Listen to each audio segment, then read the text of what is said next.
Yeah, he's gonna have to. Good. Mr. Evans, Walter?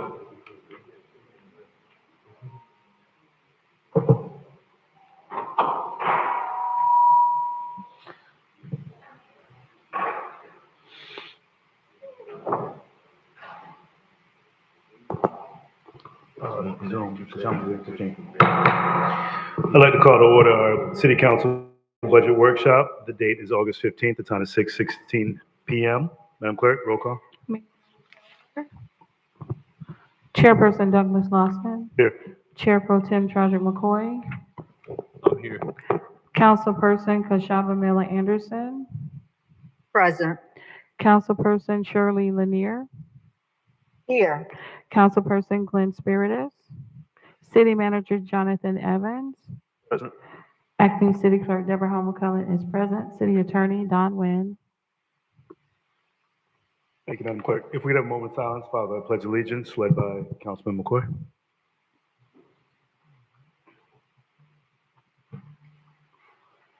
I pledge allegiance to the flag of the United States of America, to the republic one nation, under God.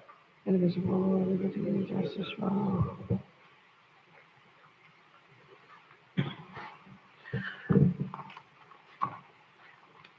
Being that this is a workshop, we're going to go straight into our introduction and purpose. Mr. Evans? Mr. Chair and members of the board, tonight's budget workshop, we're going to get into the summary of the tentative FY 2025 operational budget, department personnel requests, and departmental presentations. We will also share with the board the supplemental list, and I will provide some additional specificities on the supplemental list. Those are the list of positions that have been requested by the board for the purposes of consideration as part of the budget. The budget that you have before you is balanced at a reduced millage rate that is different than our adopted millage rate of the 3.5 mils. The budget is balanced at 8.28 mils. And so as you have the conversation today with staff and the respective departments, if the board wishes to make any tweaks or modifications, obviously there is an impact to the overall millage rate. The intent behind the millage rate being significantly lower than the maximum millage rate is to provide a little bit of relief for the residents, with the understanding and the anticipation that in the future there will be additional increases in the millage rate associated with the bonds that were passed this last March to facilitate the construction of a municipal police department, fire station 86, and recreational amenities to the tune of $115 million for all those three elements. So at this time, I'll ask for Mr. Sherman to lead us in the first part of the discussion, and then I will get into the conversation with respect to the positions that are funded as part of the budget. Mr. Sherman? Good evening. Dan Randy Sherman, Director of Finance and Administrative Services. Tonight we're going to focus on three items. I'm going to just real briefly give you a quick summary of the city's tentative operating budgets. At the last meeting, we talked a lot about the general fund, and I just want to throw up their balance of the budget so you can see the overall impact. And then we're going to focus really tonight on the personnel requests. So again, they have some personnel requests have been included in the tentative budget presented by the city manager, and then there are a number of other requests that the department heads will be making an appeal on. Just to kind of put things in perspective again, your millage rate that you adopted, your maximum millage rate was 8.35. The millage rate that is in the tentative is 8.285, which means there's about $500,000 if you wanted to go back up to the 8.35, there's about $500,000 in play there. And then we will start with some of the department presentations, and then we'll finish those up on a subsequent meeting. So again, just so everyone understands, we do adopt a number of different budgets. The general fund is not the only budget. We have in the left-hand column, we have the governmental funds. Again, the big one is the general fund. That's the one right up at the top. And then again, we will come back and we'll talk about the capital and special projects budgets at our capital session. And then we do break out the debt service fund. Within the general fund, we do transfer money to that debt service fund every year. So those funds can be tracked separately. In the middle, in the green area on the left-hand side, these are your enterprise funds. So again, you do adopt the budget for the utility district, stormwater, solid waste, the marina, and parking. Those are all self-sustaining funds. The green the green boxes to the right, those are our internal service funds. Those are the funds that we all contribute to, every department contributes to, and then those funds take care of the services citywide. That would be your insurance, your information technology, and the fleet. And then on the far right are our fiduciary funds. Those are our 3 closed pension plans that we talked about briefly at the last meeting. We don't appropriate those funds. Those trustees actually handle their own budget. What we do is we appropriate the required contributions that annually go into those funds. So this is the overall tentative operating budgets. Again, at the last meeting, we focused on the general fund, which is being proposed at $111 million, where last year we were at $99.6 million. Again, the debt service fund and the major disaster fund, the next 2 lines, again, we touched on those at the last meeting. That 8.6 million and the million for the major disaster fund are actually part of the 111. So similar to how we transfer funds out of the 111 million to the CRA, we also transfer funds to the debt service and the major disaster. I will point out that that debt service number, is dropping. A couple of the old vehicle lease loans that we had have expired, have been fully paid off, which is why you're seeing that decrease in the debt service. And again, we'll come back and talk more detail on these items, especially those enterprise fund numbers. Again, on the previous slide, I listed out those funds. These are the numbers that you see, and we will come back. The utility district will be addressed at the next meeting on the 22nd, and then we'll come back and talk about the other 4 enterprise funds in more detail. And then again, the 3 internal service funds that I mentioned again on the previous slide. So the total where we are right now with the tentative budget is $196.2 million. Again, this does not include capital appropriations. Last year we were at 176.3. As tonight, where we're going to talk about and focus on the personnel issues. This slide I brought up at the last meeting, and again, I'll get you to focus on just those top 2 lines where we have the salaries at $43.3 million and the benefits at $17.7 million. So as you see, that is a major component of our total operating budget. So in order to really make the decisions on some of the discretionary funding and some of the programs, we really need to settle the personnel items. As the manager said, he did meet with all of the departments. He took all their input on their positions. He did focus on a couple of key areas and did add some positions, also deleted some positions. But again, if you recall from the last meeting, before we made any of these personnel additions and deletions, the millage rate was at 8.1. Okay? By adding these positions back, that's how we get back up to the 8.285. But again, these are the key costs in our budget, and everything else then falls in under that. Before we get into the individual positions, I did want to take a moment to make sure that everybody understands that when you see a position that we're paying $80,000 on, That is not an $80,000 position. What we have on here, the first two columns are general employees. The second two columns are firefighters, and the last two columns are police officers. So it really depends greatly on which pension plan the individual resides in. So you can see a general fund employee starting, with the salary of $80,000, get down, that position actually costs us $112,000. A general fund employee in the city pension, I'm sorry, first column was FRS, second column is city pension. That's $118,000 for that same general fund, general employee, non-public safety that has an $80,000 salary. Go over to the two firefighter columns. Again, we have an FRS column and a city pension column. Again, we just equalize this at $80,000. An $80,000 firefighter actually costs us $127,000 in FRS. Those that still remain in the city pension plan cost us $133,000.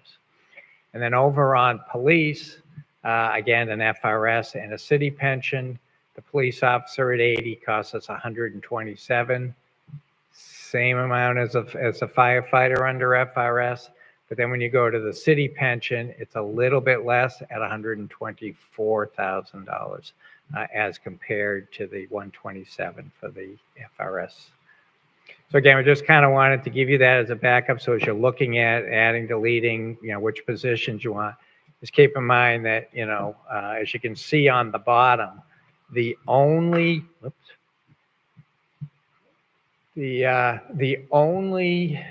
employee up there whose benefits are less than half of the salary are the two general employees. And the general employee on the city pension plan, it's almost half of the salary. So again, when you're talking percentages, keep in mind that the benefits as we go forward. So the first thing we wanted to do, and I'll turn this back over to the city manager, is walk you through all of the positions that have been included in the tentative budget, and then we'll jump over to the positions that didn't make the cut. Manager? Yes, Mr. Chair, if I may. Go ahead, sir. So the items that were provided for in the position specific to the items that were included in the budget, there was an emphasis on utility district and procurement.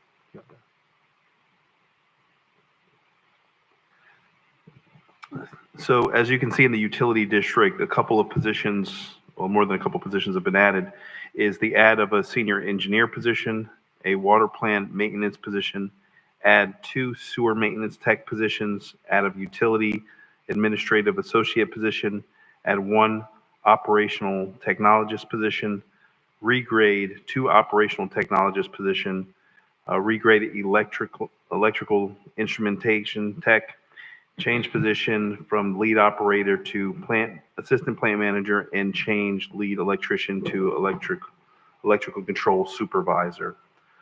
So there was a significant investment in personnel on the utility district side to be able to shore up some of the operations and help us be able to also move forward into the next iteration of the utility operations once the new plant is constructed.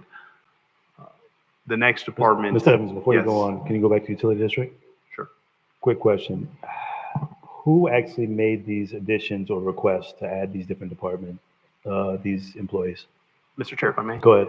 Those were provided for by the previous administrator in the utility district. Okay. Was this not something that we had a need for previous years? Mr. Chair? Go ahead. If I may, I can't speak on the specificities as it relates to the ask from previous years. I just know that this was the ask that was put forward by the previous administrator. Councilman McCoy, go ahead. Mr. Chair, thanks. Actually, I was going to ask that very question, like who came up with these recommendations on regrading the position? So thank you for that. However,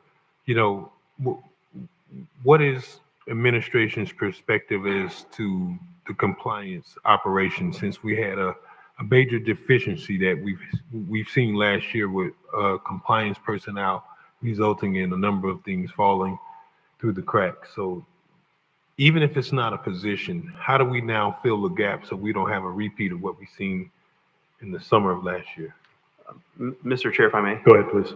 With the workshop that we're going to be having with the board on the 22nd, we're going to share a little bit more specificity on the communications policy that we have in draft format that we will be asking for the Department of Health to, in essence, co-sign. But we have established specific protocols and procedures that will be able to resolve how a situation is to be handled in the event that we receive notifications from a regulatory agency. So there would be 4 persons that invariably would be in the chain of communications at the utility district, and there's specific and distinct things that they need to do within 24, 48, and 72 hours as it relates to notification. And so when it is a situation that a regulatory agency provides for correspondence in the form of a warning letter or an issuance of any request, that information is provided in a timely fashion to you, the policymakers, as well as city administration. So I'll be able to walk you through more specificities on the policy that we're looking to adopt that will be able to address that. As it relates to the existing complement of staff, I know one of the things that has been communicated to me from the individuals that run our compliance division in the utility district is effectively additional support as it relates to a lab tech position. And so that's something that before we get back to you in the final adoption of the budget, I will have more subsequent conversations with the utility staff and maybe be able to provide some additional clarity as to what the needs are out of the compliance department. But I think specifically, I know in my discussions with them, it's an additional lab tech position that may be a help to that particular division at this time. Oh, Go ahead. so thank you for that, Ms. Evans. When do we see what the difference in these grades are? Because I don't even ever recall seeing, are these salary classifications? Mr. Chair, if I may. Go ahead. Most of these positions are representative positions in the SCIU. You have a couple that are non-rep positions. So I guess I'm looking at grade 418. I have no idea what that means. I remember seeing grades in lower numbers like a grade 16, a grade 20. I'm not sure what a 418 is. Is that commensurate with the salary? The grade, there is a correlation with the salary. So regrading that is effectively increasing those. Mr. Sherman, if you want to speak on. Correct. So the 400 grades are now all of the SEIU positions. Sorry, are now. So is this something new? When we converted over with the last personnel compensation study, they all got renumbered. Okay, that's well. I was wondering, like, is this a new system? But do we get to see what those are? The complete classification list and those grades? I can certainly get you the whole pay scale. Yeah, I mean, if you putting like. it on the slide to say 418 or 420, I don't really know what that means. So let me just and Because I'm probably at a, -1 grade. The members here, so I mean, So just, and I'll provide that, certainly.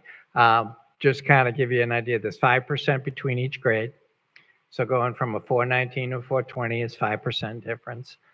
So going from a 418 to the 420 would be a 10% difference.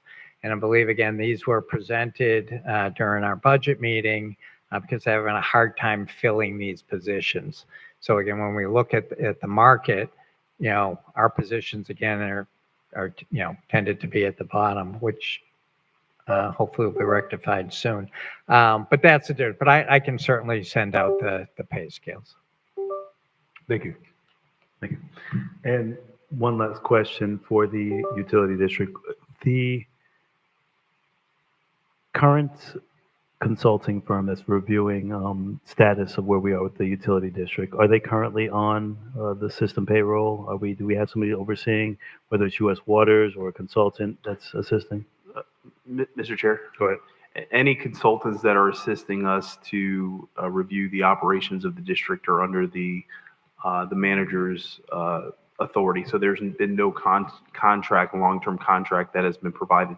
Well, There- I mean, more so the concerns that I have in my thought process is I don't feel comfortable with our previous administration grading or setting some of the required staff that we had because these issues, I had allegations from our previous district representative that we didn't provide opportunities or support or that we held them back.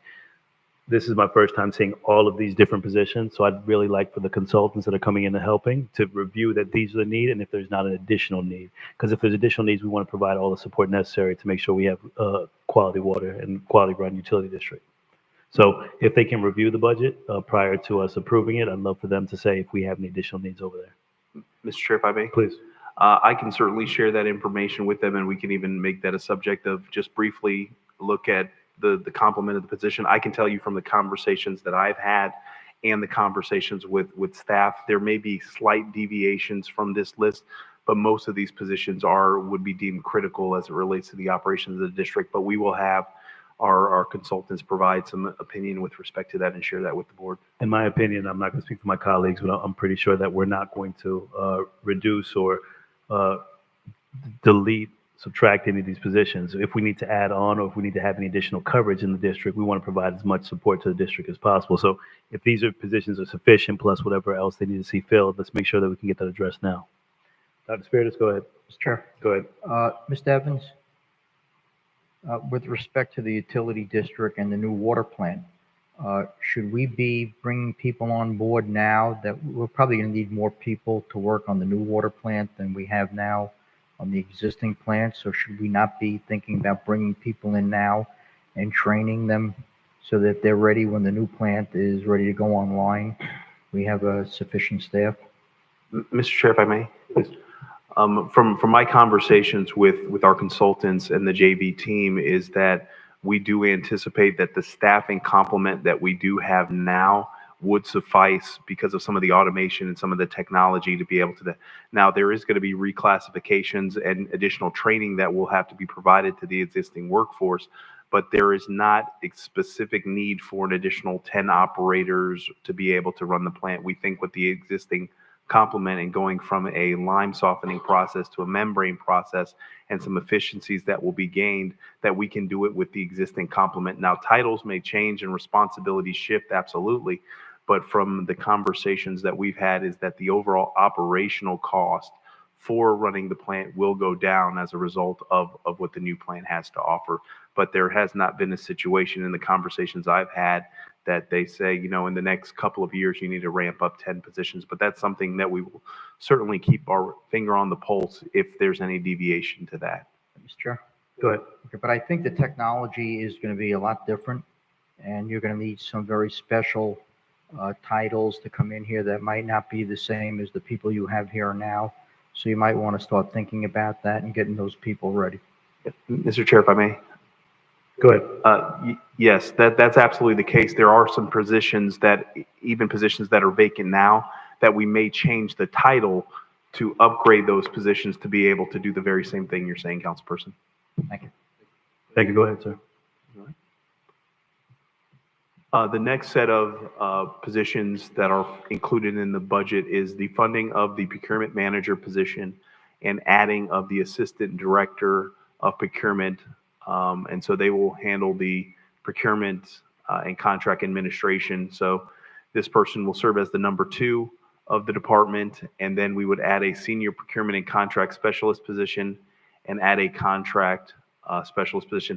The intent behind adding some of these positions is obviously with some of the conversations that we've had at multiple city council meetings concerning some procurement and some procurement processes.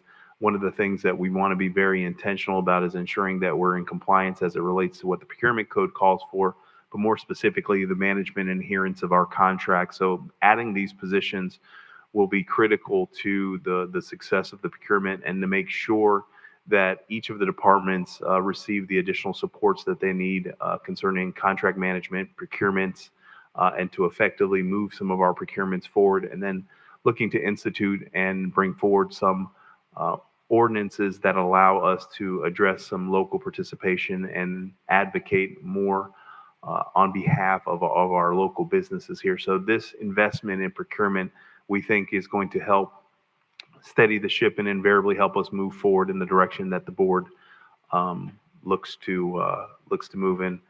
From all accounts, our new procurement director is looking to be here on Monday. So certainly we'll make it a point for her to introduce herself to the board and reach out and then certainly start moving forward with some of the critical procurements we have in the agency. Next, the Development Services Department is add of 2 code compliance officer positions. This is more so to shore up the code compliance operations. We have some grant funding that was provided to us where we utilized to do enhanced code compliance. And so that funding is set to invariably expire, but we've seen some improvements in code compliance. And so this is to effectively move forward with continued efforts for community beautification and investments in our code compliance officers. Last year, the board did approve the activation of the body worn cameras, and those have been activated, and our code compliance officers have been utilizing that. And so they are saying that they're working well, and from all accounts, things have been positive. Mr. Chair. Go ahead, sir. Thank you. 2 things, Mr. Evans. Number one is that's good to know about the body cameras. I would imagine a policy came out associated with those. Yes, sir. Okay, good. I'm interested to see what that looks like. The other thing is there, I guess, was the granted positions or the granted dollars that funded the code compliance positions, were they CDBG dollars? Mr. Chair, if I may? Go ahead, sir. Yes, they were, Councilperson. So do we have some sort of report on, I guess, the use of these grant dollars? Like, I mean, obviously we can put down, we had funded 2 FTEs for code compliance positions, but like from a measurement standpoint, how do we now measure the complement of the new additional officers that were grant funded? Mr. Chair, if I may? Go ahead, sir. We actually receive an administration. We get a weekly report from code compliance as it relates to what they're seeing out in the community. So there are metrics that are being monitored in the entire division, and we can certainly make sure that that is provided to the board. But they are actually tracking their operations and what they are doing in that position, and it is a requirement for CDBG monies that you have to effectively show what those dollars have been utilized for. Chair. Mr. Chair. Thank you. Go ahead, Commissioner Spears. Councilman. Evans, I have 2 concerns. One is that it takes a long time to get a building permit issued in this city, and I would ask you to consider an additional plans examiner, a new plans examiner, or something else that you might need to expedite that process, because it just takes way too long to get a permit.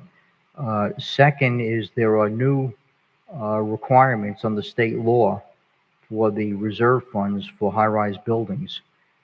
They require inspections on a regular basis. They require engineering reports to be reviewed and approved by the building department. I don't know if you've taken that into consideration in the budget, but I think I'm already getting calls from other condominiums asking what's going on, because when they call the building department, no one knows what they're talking about when they're asking where they should submit their report to, who do they submit it to, and when are they going to come out and do an inspection. So I think we've got to get up to speed on that. And you're probably going to need additional staff. Mr. Chair, if I may? Sir. We can certainly address those questions as part of the departmental presentation. I know Director Sermons has been very intentional about effectively trying to attract and retain those critical positions. And I think when we get more into the salary elements, that's been one of the biggest challenges for us, is where our wages are concerning some of our professional level positions. It is hopefully under what the market bears. And so there is situations where we get somebody, and after roughly approximately, oh, there he is, a year, he's in 2 places at one time. So Director Sermons, if you want to. Good evening, Mr. Chair and members of council. For the record, I am Clarence Sermons, Director of Development Services. I heard the question related to the condominiums and the reports needed for them and potentially augmenting the staff of the Buildings and Inspections Division. As far as the new state requirements for condominiums, we have we've returned our building official to the staff.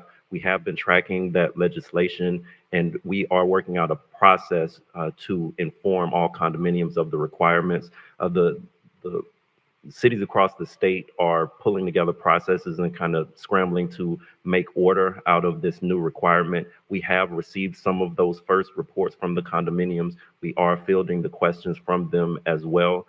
So we are in the process of making sure that there is a Loctite process and the expectations are communicated throughout the city as to what they are. So we are working on that. We just brought our building official back on board about 3 weeks now. So this is something that is a high priority for the city. As far as staffing, the biggest problem with buildings and inspections, as well as with my planning and zoning division, but not necessarily the number of positions. We think the number is right. It's attracting and retaining those with those skill sets is what's most difficult. We have about I believe 2 vacancies in the buildings and inspections division right now, and finding those with those licenses from the state that have experience to do the work is very difficult. And we are in a very competitive market with other local governments to get those persons with those skill sets and bring them on board. So that is the biggest challenge that we have. And again, I've talked it over with our building official multiple times about right sizing the division, making sure we have the number of positions there. And now it's the matter of getting the right seats there. We did have a request for a reclassification to help with the recruitment, to bring someone in at a level that could pay based on the experience that we're looking for in the position. But it's more so that reclassification and retaining and recruiting those skill sets. Mr. Chair. Go ahead, sir. Mr. Serms, I know this has nothing to do with the budget, but I would suggest you hold a workshop for the high-rise buildings so that they can all be on the same page and know who they should be speaking to and when they should be filing plans and their reserve fund studies. That's a great idea. I think we will do that. Thank you. Thank you. Mr. Chair, if I may. Go ahead, Ms. Evans. Also, staff has recently had presentations from a vendor that implemented a software system in the city of Altamont Springs. And I don't know if you've seen the news stories about that software. It actually allows for submissions of plans to go through AI. And by virtue of going through AI, it will reconcile it against the code and show where there are inconsistencies. And then when it does provide the document, then the staff can review those and then verify if in fact those are consistent or inconsistent with the code, and significantly truncating the process. And so we are looking at that. We do have a demo of the software. We've already had an initial conversation. We do have a demo of the software, and our hope is to look to implement that as part of some of the things that we're looking to do in the first quarter of the fiscal year if everything goes as planned. So we are looking at other software elements that will make us a little bit more efficient and effective to get permits out in a timely fashion. Mr. Chair, if I may. Go ahead. The last thing I'll add to that, in terms of the timing of the permits, we are, as the manager said, looking into additional technologies to assist with that. But when we get to the department presentation, where I get a little more into the accomplishments of the department, you'll see that the volume of permits, which is hundreds of permits that go through the department every month, the vast majority of them are processed very quickly and are in and out of the door, so to speak. The ones that have issues, which there are, you hear about those. That's the majority. That's loud because there are issues on both sides of the permit counter, but the vast majority of the permits, and it's thousands of them that move through the department and thousands of inspections, go through very quickly and without issue, error, or complaint. So I do want to make sure I put that on the record as well. But we are acutely aware of those ones that lag and have issues, and we do focus on them and try to improve them every time. Thank you. Right. The next is the police department add of a major position and defund a sergeant position and defund a part-time officer position. I can speak specifically on the part-time officer positions. Invariably, those positions are very hard to find. And most people are looking for full-time work. And if you do find somebody that is looking for part-time work, it is a situation where they are a retiree and they're looking to keep their certs or what have you. So there's been very little ability for us to fill that position, and then reclassify captain positions to lieutenant positions. The sorry. record reflect that Councilwoman Miller Anderson's on the dais. Go ahead, Councilman McCoy. Can we go back? So we're going back to the lieutenant model? Yes, sir, that's what's being proposed. Okay, someone needs to explain why.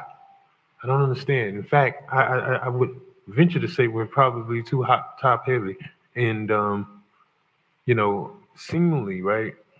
I'm not an officer. I do know many of them, and I do know administration. I need to hear why we're doing that because, you know, you got road patrol, you got sergeants, you got captains, you got majors, and seemingly the ratio was disproportionate, if I could say that, in terms of the supervisor to the road patrol. So I want to understand why we need to now change from captains to lieutenants, and if it's just semantics, what's really the need? Mr. Chair, if I may, Go ahead. I'll ask for the Deputy Chief, Mr. Kevin Coppin, to make this presentation. Yeah, Kevin Coppin for Chief Mike Coleman. The lieutenant's position, going from captain back to lieutenants, they have unionized. And so therefore, they're not in a position to be captains anymore. We're not changing their job duties. We're not changing what they do day to day, but they're not command staff. They don't supervise civilians. They are strictly road patrol. They supervise a couple of sergeants, and they supervise 8 people on the road. Their assignments don't change, but now that they're unionized, they're no longer considered command staff. So we're going back to the model that was in place here 10 years ago and reclassifying them as lieutenants, same pay structure, same job classification, just the name changes. No deduction in supervisors out there. It'll be exactly the same as what they're doing now. So explain this unionizing, what that means, because I mean, this is the first that I'm hearing of that. And truthfully, I don't understand. This is the first that I'm hearing. And you're saying you meaning the existing captains have? That's correct. They filled out perk cards and they have their own union body now. So you're now considered a union board. So you have the police and the sergeants that have their own union, and now the captains have unionized. Our position is, as command staff, if you're unionized, I can't move you. There's certain things I can't do if you're a part of my command staff.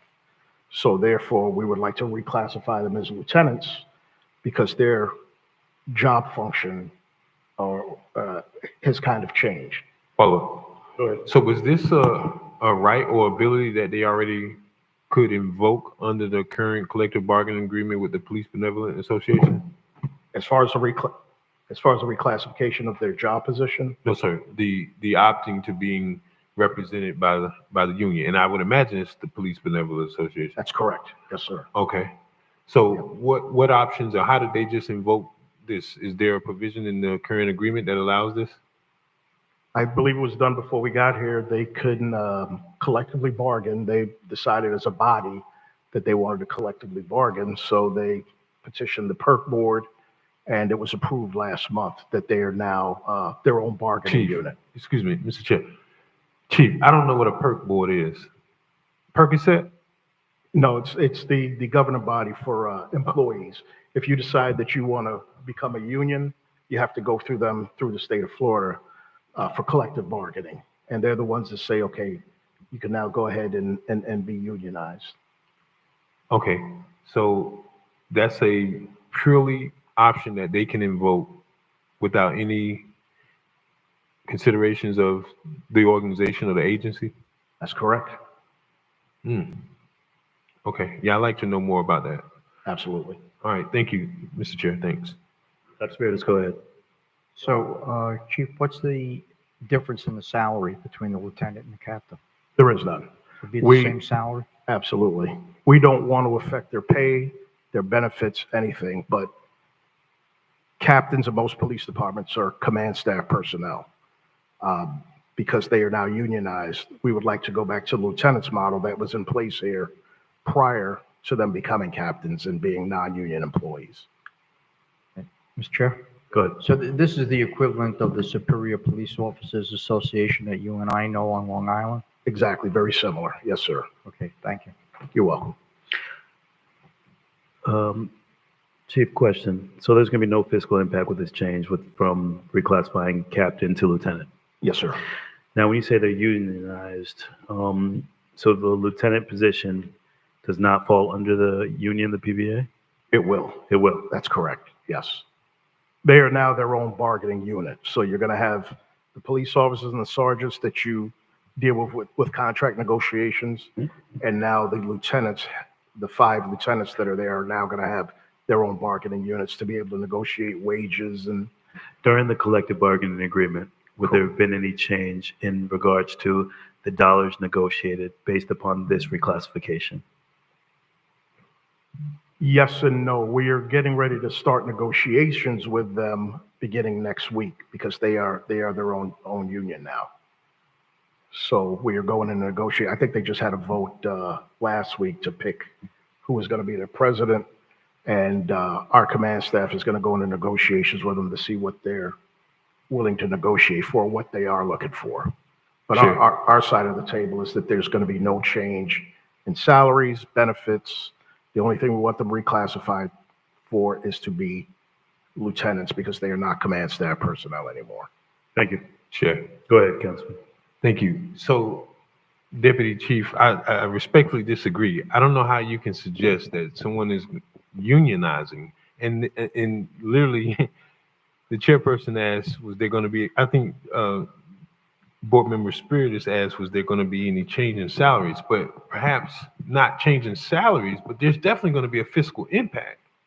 If they're sitting here, I mean, that's the whole very purpose of the collective bargaining, to negotiate benefits, to negotiate wages. I mean, obviously having union protection, but I think the biggest benefit is definitely going to have a fiscal impact.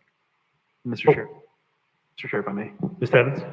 Invariably, as part of, to the councilperson's point, as part of the union negotiation, there is going to be some type of fiscal impact, whether it be, de minimis or what have you. There is going to be some conversations. I think, what the deputy chief was saying is not going to be a situation where what the impact would be could not be funded out of the existing budget and the like. But there will be some type of, concessions or fiscal impact that will have to be considered as part of the union negotiation process. And that was my concern. Go ahead, Councilman.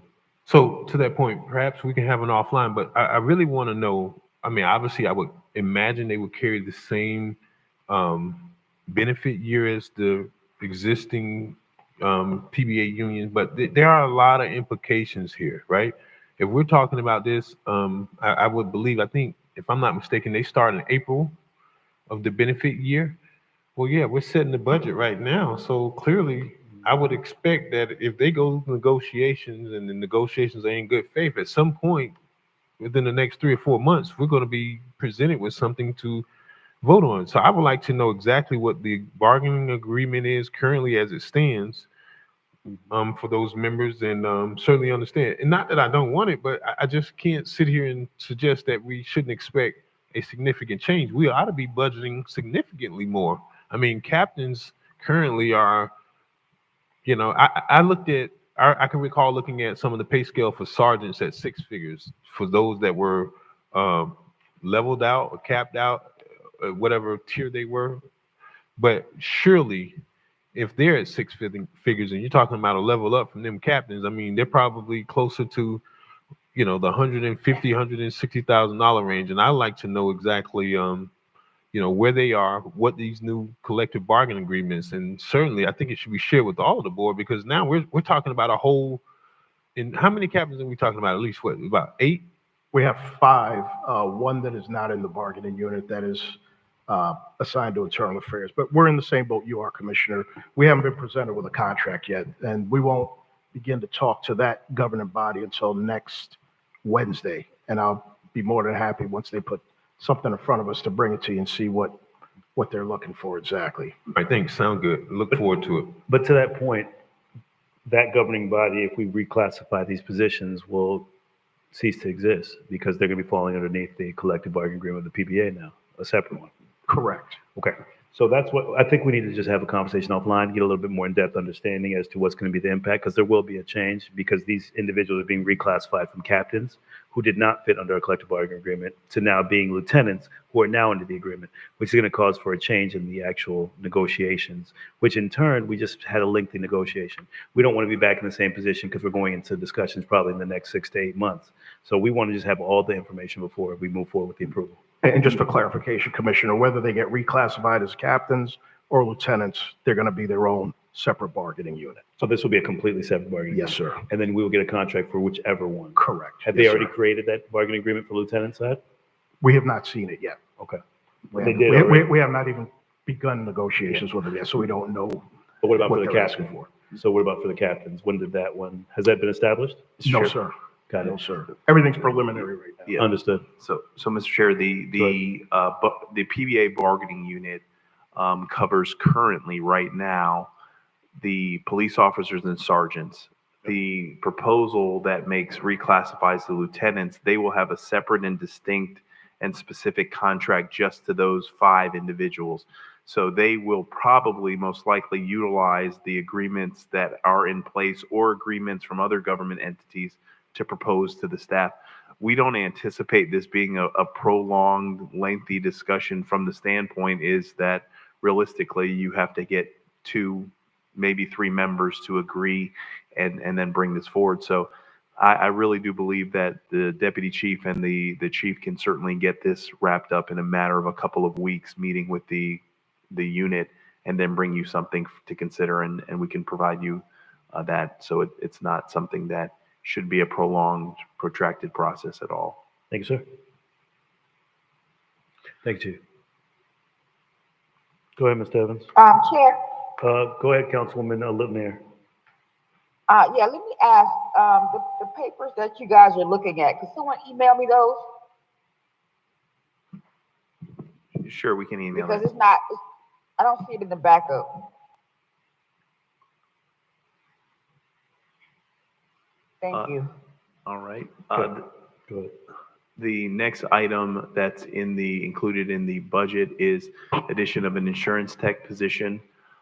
This is to assist with the processing of some of the insurance paperwork and then effectively reconciling some of the information to assist with both risk and benefits. And so this position was a position that the agency previously had, I think, approximately 3 years ago. And so this has been an ask from the HR department. Also, the change of the title from human resources generalist to human resources business partner. That is more in line with what industry standards now are from a municipal government perspective. Most of the HR operations are adopting a lot of private sector models. For example, the HR department in the town of Palm Beach is called People and Culture Department. And so there's a lot of innovation that's happening in the HR field throughout the nation, both in private sector and municipal government. Changing of the senior staff assistant position to assistant to the director. You'll see that in some of these presentations that there is some changes of titles to the admin positions. Right now, we have a 3-tier system. We have staff assistants, senior staff assistants, executive assistants, and then office manager office manager. So what we're looking to effectively is to streamline some of those positions and better reflect where those admin positions are in fact providing support. So if they are supporting directors, you'll see their assistant to the director and the like. And so that's something that you'll see throughout the presentation. Information technology, defund vacant GIS coordinator position. That particular position, you will probably hear from myself or Mr. John Armstrong, the engineer over the utility district, to advocate for reconstituting that position. In my conversations with him and the city engineer to talk about the GIS and GIS position is a critical position in the agency, but there's a different variations of what we're looking to put forth. So that will be another conversation we'll have. Chair, Go ahead, Councilman. So, Ms. Evans, we haven't seen this until we walked in. You are aware of that, right? Mr. Chalamet? Yes. Go ahead. I don't like the fact that I'm literally trying to follow along and have to look up this stuff at the same time. We got to do a better job. I mean, I might as well just get up and go home. I'm really at that point because I hate the fact that we're always presented with information at the last minute, and the only option for us to do is just to agree with it to kind of keep things moving. I don't know what it takes to get it done, but I just really struggle, and it causes me anxiety to sit here and try to follow along when you're saying stuff like this. And most people won't recognize it, but these have some very major implications. I don't like the fact that we're changing an executive assistant to an assistant to the director, because you know what we find out later? That those are non-exempt positions.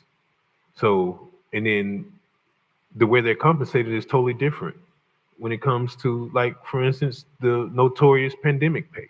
Like, I don't want to be sitting here in the meeting and somebody just gloss over very quickly that we're changing what was a staff assistant to now an assistant to the director, which I've seen this movie before.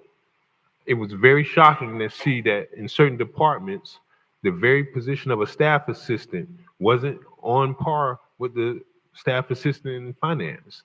So there are a lot of implications, especially when I'm sitting here having to deal with some of these employees that say, well, how is, Jane in this department who has the same position as me being able to take advantage of these other benefits that I don't have, and it's like, and then they're also in the same collective bargaining union. And I'm just like, I just don't like the fact that we have to sit here and try to figure this stuff out. And the most we get is probably the 30 seconds of this slideshow. And then we find out later that, yeah, well, the board approved it. Well, did we? Because we didn't even really know what the hell we were presented with. And that really kind of, for me, just isn't fair. And I'm speaking specifically to the third bullet point under the finance.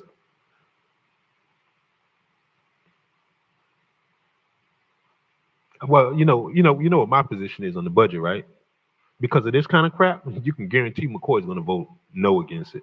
And I wish somebody on this board had a little more backbone to expect that staff should do a better job of this. The county doesn't sit up in budget meetings all on Saturdays and 3 and 4 hours out of each week for an entire 6 weeks in addition to regular city council meetings. So, you got to give me a better product, because I can tell you this is, as far as I'm concerned, thrift store grade, if you ask me. So I just really wish, even as an accounting professional, that there was just a little bit more transparency in how you do it instead of giving us some bullet points. I mean, to the very point of what we just seen from the police department. I'm sure, I can guarantee you, if my patience seems to actually sit through this meeting, there's probably going to be another half a dozen or more of these kind of same things that I can point out to you, because it just really, for me, doesn't make sense that we have to get a schedule and then literally get the information when we're sitting here at the desk. And then because we didn't say nothing, it becomes that we de facto accepted it. And I just don't subscribe to that. And board members, I think we have a fiduciary duty. And if you don't ask those questions, you don't get the answers. Like we just found out that the whole unionizing of the current captains, and that's going to be big for the agency. In fact, it's not going to be big, it's the unknown. And how do you prepare for it at this point? That's all I have, Mr. Chair. I'm done with my soapbox. Thank you, Councilman. Perhaps even the meeting at this point. Mr. Chair, just to provide a little bit of clarity, now there is, when you did receive this document on the 30th of July, most of the positions that are incorporated in this presentation were provided for. Now, there has been some deviations, and there still is some additional conversations that are happening with department directors to effectively make some changes or recommendations to shore up their respective operations, and you'll hear that when they get into their specific departments. But I will share with the board that this is a pretty comprehensive process that we as an organization goes through. It's a $176 million operation with multiple moving parts. And so as things happen in ebbs and flows, certainly we understand the board's perspective and always want to strive to be our absolute best. But with respect to the positions, I can tell you that there is certainly times where invariably we don't want to make any changes to some of those positions, but, you know, based on the operational needs of those departments, these are positions that your departments are asking for consideration. And so as it relates to the executive assistants or what have you, and in most cases, and the director of human resources is taking a look at all positions throughout the organization, because you will have positions that invariably are in the union, and then you do have positions that are clerical that are outside of the union just because of the nature of their work. Specifically, you know, an example where you would have a situation where your executive assistant in your human resources department and in your finance department and the like, and some other departments are never found in a collective bargaining agreement. They're mainly confidential positions, so they're non-rep, and that's very common in government agencies. So there is some difference, but the HR director is working through that, and as part of, you know, her presentation, she can share her review of some of the positions and some of the processes we have in place. Thank you, Mr. Evans. If we can just get an overview of the changes and requested personnel requests that's included in the tentative budget, and what's going to be the fiscal impact, and then what's actually going to be happening with these changes. Just a brief overview as each director comes up when they do that, the bullet points, so we can have clarity. As my colleague said, understanding what's going to be the impact between the executive assistant to the director, what's going to be a change to that position, what's going to be the financial impact, and then what actually happens with that position. Are they going to be salaried? Or are they what does the structure look like? So if each person can give that overview, I think that would address some of my colleague's concerns that he's addressed, in addition to whatever more that we have that come up. Continue, sir. All right. Information technology at EAP or ERP specialist position, and then change title from title security specialist to IT security specialist. The reason being for that change is that invariably when you just say Tyler security specialist, it is a hard recruitment process to inevitably try to recruit somebody that has that specific experience, and your ERP can be any software system. So we're just looking for somebody that has the skills and attributes to serve in that particular capacity. Public Works transfer out of the city engineer to city administration department, and transfer out project engineer into city administration. This is the beginning steps to invariably move forward with a capital projects division, with some of the projects and initiatives and some of the things that we are looking to move forward. We think it's appropriate to effectively start building out the elements associated with the capital projects division. It is common in other government entities where the city engineer serves in double duties. But when we get in the capital budget, their job would be to effectively ensure that at least 90 to 95% of the projects that you budget for are executed on time, under budget, and completed in the fashion that we would like to see our projects completed. And so this is really, as we ramp up with some of our capital projects, to start beginning the process of creating a bona fide capital projects division. Add of 2 code compliance officer positions in the solid waste operation. This was effectively a request from Public Works to request additional support concerning the management of the solid waste operations to ensure compliance with the contract, but also the code, and to provide a better level of customer service concerning how we interact with our trash hauler, but also our community and the like. And this is something that is common in other government agencies, and they do reside within the Public Works Department. Sure.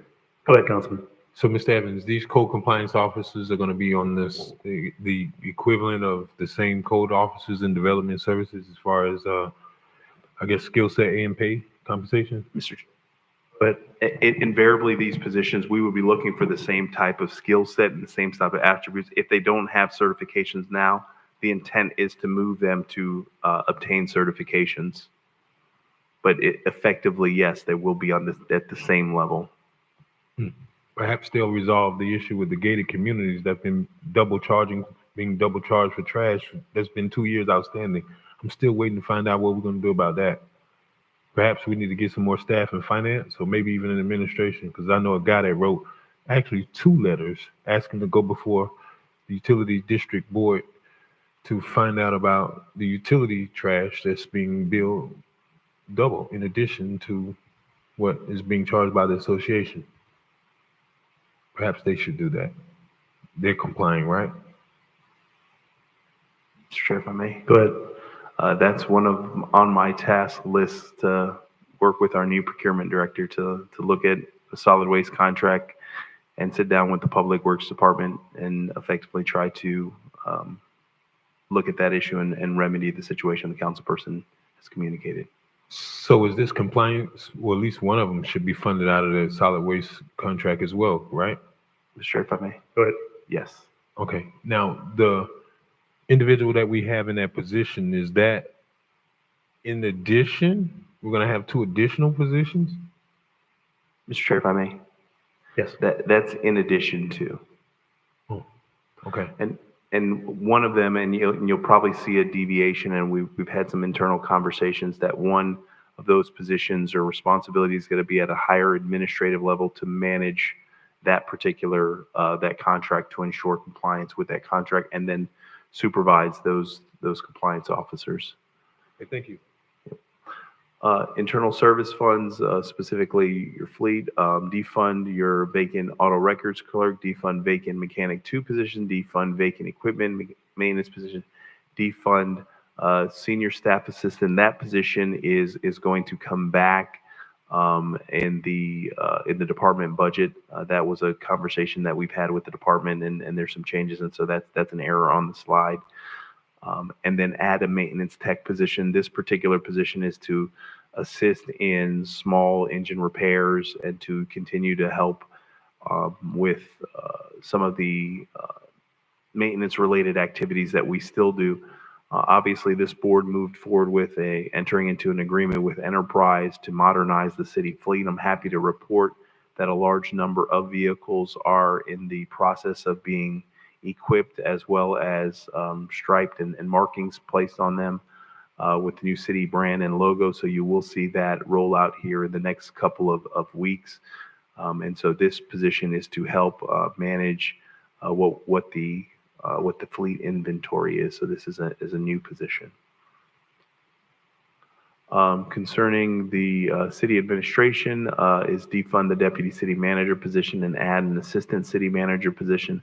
This just makes both level of positions pair positions. They've always operated as peer level positions, so that's mainly a title correction. The next position is a marketing and communications manager position, and that's a position that has been discussed for a couple of years now. It's been discussed at a higher level, whether it's a department director or manager. That's something that certainly is within the purview of the discussion of the board. Add of a special events assistant with the volume of special events, the activities, and invariably where we want to see our special events division go.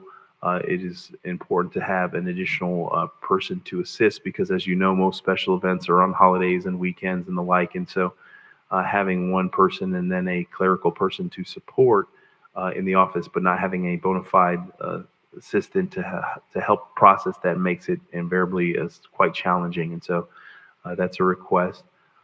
These 2 items that were spoke of earlier, the project and engineer and the city engineer, that is obviously transferring those positions into administration. They still would work closely with the Public Works Department, but they would be running the capital projects for the city. The change of the position title, city engineer position, to senior capital projects manager, city engineer, and changing of the project engineer to manager, project manager. So those are the changes to administration. The general fund request for the fiscal year 2025 budget is $1.8 million. So when we say staff comes in with budget requests, in most cases, we do have a situation where they're a couple percentage over what the target is when I do provide my budget direction. But we try to get to a point where the budget is balanced and invariably provide the department the resources they need. Some of the departments you will hear in their presentation about the desire of restructuring and reorganizing their respective operations. Some of those will result in some reclassifications because of the nature of where they're seeing their respective industry. A lot of government agencies are evolving very quickly, and it's making it very competitive. And so when we look at positions and position titles, it does mean a lot. And so when we look at Parks and Recreation, you'll hear a little bit more about some of the changes of the titles that effectively will help recruit for some of those positions. And so now I wanted to allow for, Mr. Evans, yes, sir. if you could go back to city administration, please. I think we kind of glossed over the marketing manager position. You mentioned that whatever direction, where will we have a little bit more in-depth conversation about the marketing manager position? Mr. Go ahead. We can have that conversation with the board now, or we can have the discussion when administration presents its budget. I think we'll wait to administration, because I guess my question is, first one is the deputy city manager.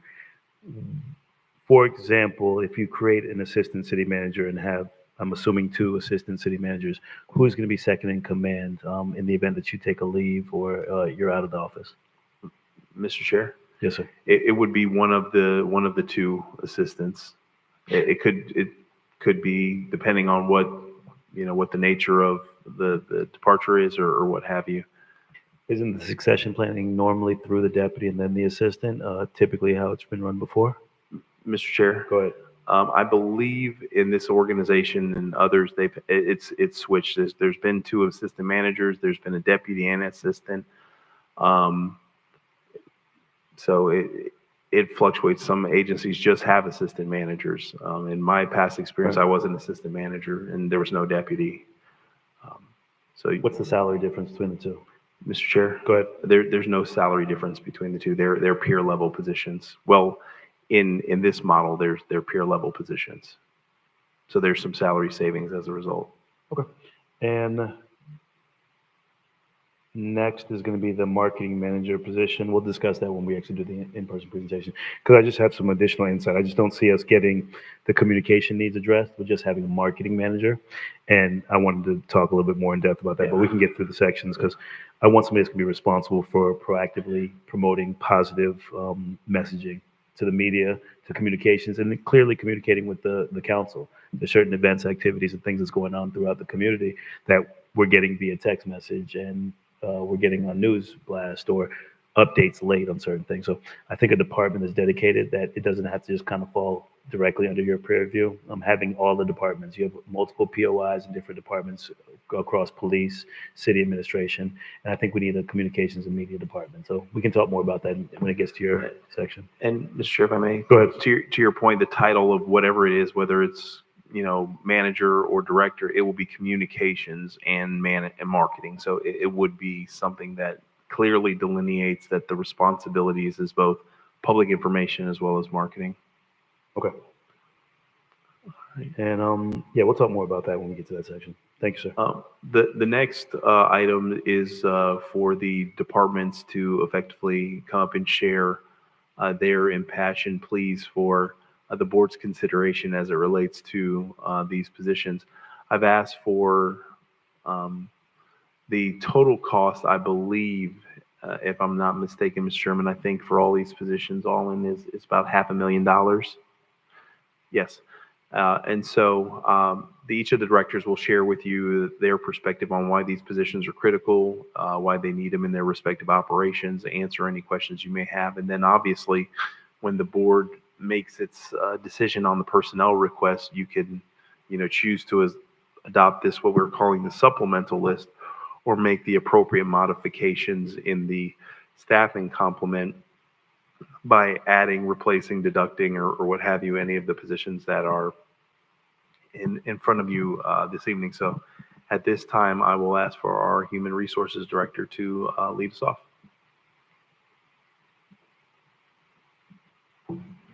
Good evening, Chair and Council. Tania DeCosti, Director of Human Resources and Risk Management. So I'm requesting a Senior Manager of Human Resources for numerous reasons. The biggest items, just being here in a short period of time, I'm seeing that we don't have a lot of focus on comping class. Hence, we're below market. If we have somebody full-time that will take charge of our job descriptions, for example, we talked about going through PERC. Are we looking at the union if a department head is asking to create a new position or take a position? The city can't arbitrarily just remove that position out of the union, nor can SEIU or the union add a position without going through the commission on, going through PERC. The person will also work on training, which is extremely important. We have new supervisors coming up the ranks. We have supervisors being hired. We don't have a management training program. There's also federal laws that we're supposed to be trained on that, unfortunately, that we're not doing because we don't have the appropriate staff. For example, Palm Beach ethics, we're supposed to be doing that every year. We're supposed to be doing sexual harassment, violence in the workplace, and of course, revising of policies and reviewing the policies, ensuring that they're in line with the law. Another reason why I believe we need this position is because this person needs to focus on wellness. In order for our benefits to get better, enriched, and lower, we have to get our employees healthy. We need to have more wellness events, not just once a month. We need to have them 3-4 times a month. And this includes bringing programs, how to cook healthy, bringing somebody that's dealing with hypertension. What do you do? So, doing yoga, exercises at your seat, that sort of thing. And also getting our community healthy on a quarterly basis, having this person going out into the community and working with the community on and partnering, with other organizations within Riviera. If it's a gym in Riviera Beach, coming together with HR and going to the community and having that for our residents. Also, this person will also be looking at succession planning throughout the organization. We know who's in drop. Do we have a plan of action? Who's going to fill that position? This also builds succession planning for HR as well. As of right now, you come in as a generalist, then you go up to a administrator, then you go straight to assistant director. There's no in between. So the senior manager will get you ready for the assistant director role and then the director role. And these are the reasons why I'm asking for the board to approve of HR hiring the senior HR manager to turn HR around in order to attack the high level items that we need to really focus on. Then unfortunately, we don't have the staff to do so. Thank you, sir. Councilman McCoy, go ahead. Thank you. Ms. Evans, Ms. DeCosta, how do you arrive at 120? And I would imagine that's the gross amount that the cost for the city, like, where do you get these numbers from? I'm sorry, that's including benefits, sir, if I'm not Correct. mistaken, Mr. Randy, when him and I had a conversation, and also what the Pepe study reveals. So the Pepe study is a national study that looks at all government agencies for different levels, different classifications. So in a senior manager, their average is about 80,000-90,000. That's average. And it looks at the different cities. And that's how I came up with the salary based on the Pepe study that will allow this person to be at market. Okay. And that's how we can, I'm sorry. Mr. And I'm Chair. sorry, through the chair. Sorry about that, Chair. Councilman, go ahead. Thank you. So that's what I was going to ask. You just went down a laundry list of various things. And I'm like, if the gross salary is 120, you're saying to me that, I'm sorry, the gross cost is 120, the salary is going to be anywhere from $80,000 to $90,000 a year? Approximately, yes, sir. Oh, seems like quite a bit of responsibility. Now, especially if I go and look at the very first bullet point for the police, the real crime center manager, there's a huge disparity right there. Like, this person is responsible for managing just the data in the crime scene in the Sky One system. I mean, I just don't understand. It seems like the senior human resource manager probably has triple the amount of duties as the true crime center manager.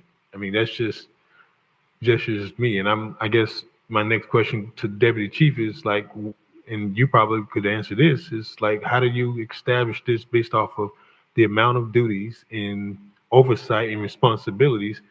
Like, you know, the Pepe study speak to a real crime center manager? I guess it does. I don't have it in front of me, unfortunately.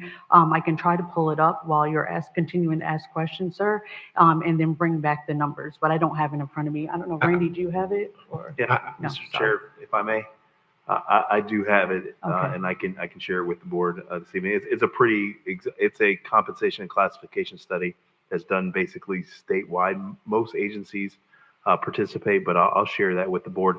But it goes into secretaries all the way up to attorneys, to managers, to department directors, positions we never heard of, and the like. So I can share that with you. I would appreciate it, but that's great, Ms. Evans. Thank you, Mr. Chair. Go ahead. Yeah, thank you for that. I'm just trying to figure out where's the nexus. Is there some rational nexus to how you arrive at that? Because I mean, if one has to just sit and manage the real-time crime center, I'm just trying to figure out. And I guess another question is, so what happens? Does the manager now, are they a part of, is it the PSMA? No, not for my senior management. That's an exempt position. And how it becomes exempt, you have to do a FLSA test. And based on what the test comes out, it'll tell you if an employee is exempt or non-exempt. And plus it's in human resources, which is confidential. We cannot have any union staff working in HR. Okay, thank you. You're welcome, sir.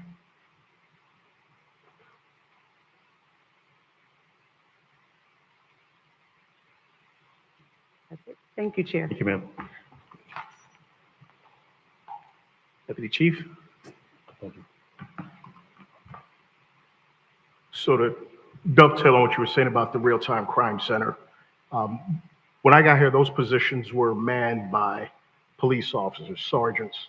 We've reallocated them and put them into different positions, back in supervisory positions. Our real-time crime center manager, she's also an analyst. So we've reclassified her as an analyst and in the real-time crime center. So her duties are managing what we hope to get is a full complement of people in there eventually, where that center is manned 24/7.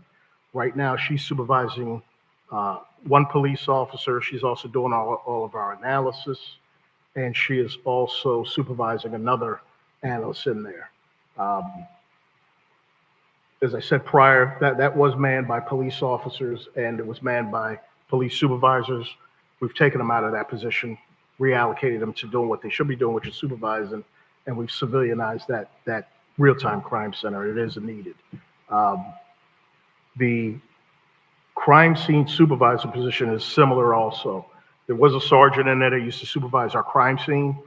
We've eliminated it, reallocated that sergeant back into patrol, taken a crime scene person, and added the supervisory position to her also. So not only is she going to supervise that unit of 5 crime scene personnel, but she's also a crime scene technician and also a supervisor. And that unit now is all civilian. So we've reallocated our police officers back into supervisor police officers, and where we could reallocate positions into a civilian position, we've done that also. Both of those, I know the top one is exempt. I believe the crime scene supervisor position is PMSA. And we would like to see both of these positions funded. I think in the long run, there will be a significant savings because you're not dealing with police personnel in these units anymore. And most departments are going to that, just civilianize it. I know for years, crime scene was always ran by a police sergeant or police lieutenant here during my tenure. And we've hopefully gotten away from that because of the experience that we have with these ladies in that unit.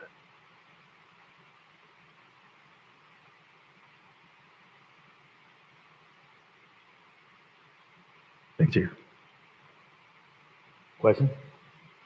So I want to hear, Mr. Evans? Thank you. I Go ahead. Mr. Go ahead, Chief. Councilman. I want to hear Assistant Chief Madden's presentation. Thank you for coming, Chief Madden. Mr. Evans? Oh. You can do it from right there. Thank you, gentlemen. You guys are all set. Good evening, Board Chair, Chair Pro Tem, City Council members. I am Deborah McCullen, the acting city clerk for the city of Riviera Beach. And the city clerk's office is requesting one part-time courier position. And the justification for that is because we would like to provide more service to our city departments. We do have a number of packages coming to our office. Our office handles the mail for the city. We have Amazon, UPS, FedEx, and US mail being delivered to our office. Adding an additional part-time courier would allow us to provide services to the departments throughout the day instead of just on a part-time basis for half a day. The city does have a few post office boxes that should be checked more than once a day. And also that part-time person will be able to cross-train in the office. So we are requesting an additional part-time courier position so that we can continue to provide reliable and secure delivery for our city departments. Thank you, ma'am. I do have a question, Mr. Evans. Before we go forward with the clerk, we're looking at positions that are not included in our budget. After we go through all these presentations, is there an ask or an expectation? Do you want us just to pick and choose who gives the best presentation? So I think that's what my colleague was waiting on Chief Madden to jump in there and kind of advocate. So is that what you're looking for us to do? Mr. Chair, Go ahead. to use the nomenclature that one of your colleagues commonly utilizes, this is Shark Tank. So this is their opportunity to, because usually you never see this list.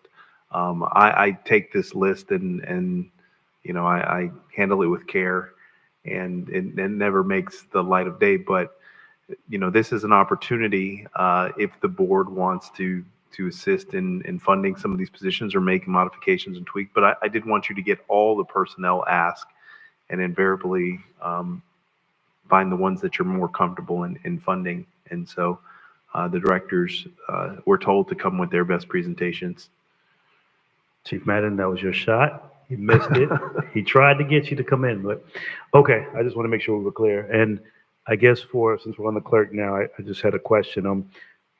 Are we going to be filling that full-time position? Are we looking to remove that interim title from Ms. Hall? Where are we with that? Because I know we haven't addressed that. Yep, Mr. Chair, Go ahead. that is definitely a position that myself and the HR director are going to look to have a conversation with. She assumed the full reins of the responsibility last week, Friday, as it relates to the HR director. And so that's something that her and I are going to convene and have that more robust conversation.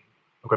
And I do try to stay away from personnel issues, but I definitely want to continue to advocate for our interim clerk to possibly fill that position. So go ahead, Dr. Spiritus. Mr. Chair, same question with respect to interim to full-time clerk, number one. Number two, are you sure you have enough staff in the city clerk's office? Because I was under the impression that you were understaffed in that office, or am I mistaken? Currently, Dr. Spiritus, we have myself and another staff person, as well as the courier, and we did submit a request to advertise a vacant position in the office for the staff assistant senior. Go ahead, Councilman. I apologize. I missed that about the staff assistant. But what I was going to say, and I asked this last budget, and when we had the previous city clerk, I'm still waiting to find out, and this has been top secret more than the most private criminal investigation that the police department could ever do, is nobody wants to be accountable to how 500 plus employees' social security numbers got sent out on the internet. So I'm waiting to understand how we're going to be able to address, which I've done and seen several times, even just as recent as interaction with West Palm Beach. They have an actual portal, and I would much rather us, add an additional staff person, because there is a voluminous amount of public records. For some reason, they want to know a lot about everything in our operations. And I just know the turnaround time for public records, in my opinion, can be a lot better, can be streamlined a lot better. So I would love to see how we're going to be able to implement some sort of system. And literally, I can recall asking this same question a year ago. So I'm going to chalk that up to the obvious that there has to be additional staffing in the clerk's office, you know, and if not for nothing, when we go into these meetings, to see these members of the city clerk's office who are what at this point 2 people now have to stay and work all day, come to a council meeting, and then stay till 1 in the morning, and then turn around and go back. I just really would like to see that we adequately staff that department, because I think we underestimate the fact that they literally have to be responsive, and literally are they still the landing for the city's telephone number 845-4000? Mr. Chair, if I may. Go ahead. They probably do receive a bulk of the call. I don't know if they're the principal landing, but they do still receive a bulk of the call. Them and development services, but usually the city clerk's office still handles that. Correct?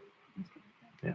Yeah. So I mean, from navigating the phone systems to being I guess the go-to for all official records. I would love to see that we make sure that we adequately staff. Now, I know certainly this is preliminary and I don't know what it takes, but I literally asked this question a year ago. How do we make these things better? So I would, really encourage the city clerk and the administration to look at how we can come back with something to try to make it a little more efficient and make sure that they're, they have the adequate staffing. Go ahead, sir. Certainly during the IT director's presentation, we can talk about the software program that we have or that we will be implementing concerning public records requests. So it's a lot more efficient, automated process, and should alleviate some of the activities that occur in the clerk. And then plus with this, if this part-time position is added, the courier, the way it would be is that the clerk would have the ability to stagger the schedule. So you do have a situation where you can have 2 part-time clerks, but you can have that overlap and have them help with other activities in the office, because the courier does more than just effectively deliver packages. So invariably, there could be that additional clerical staff that's there to support. And so certainly we'll share the automated system concerning the public records request, and then that will also track it, and we can let you know how many public records requests we receive on a monthly or annual basis. All right. Chief Kerr.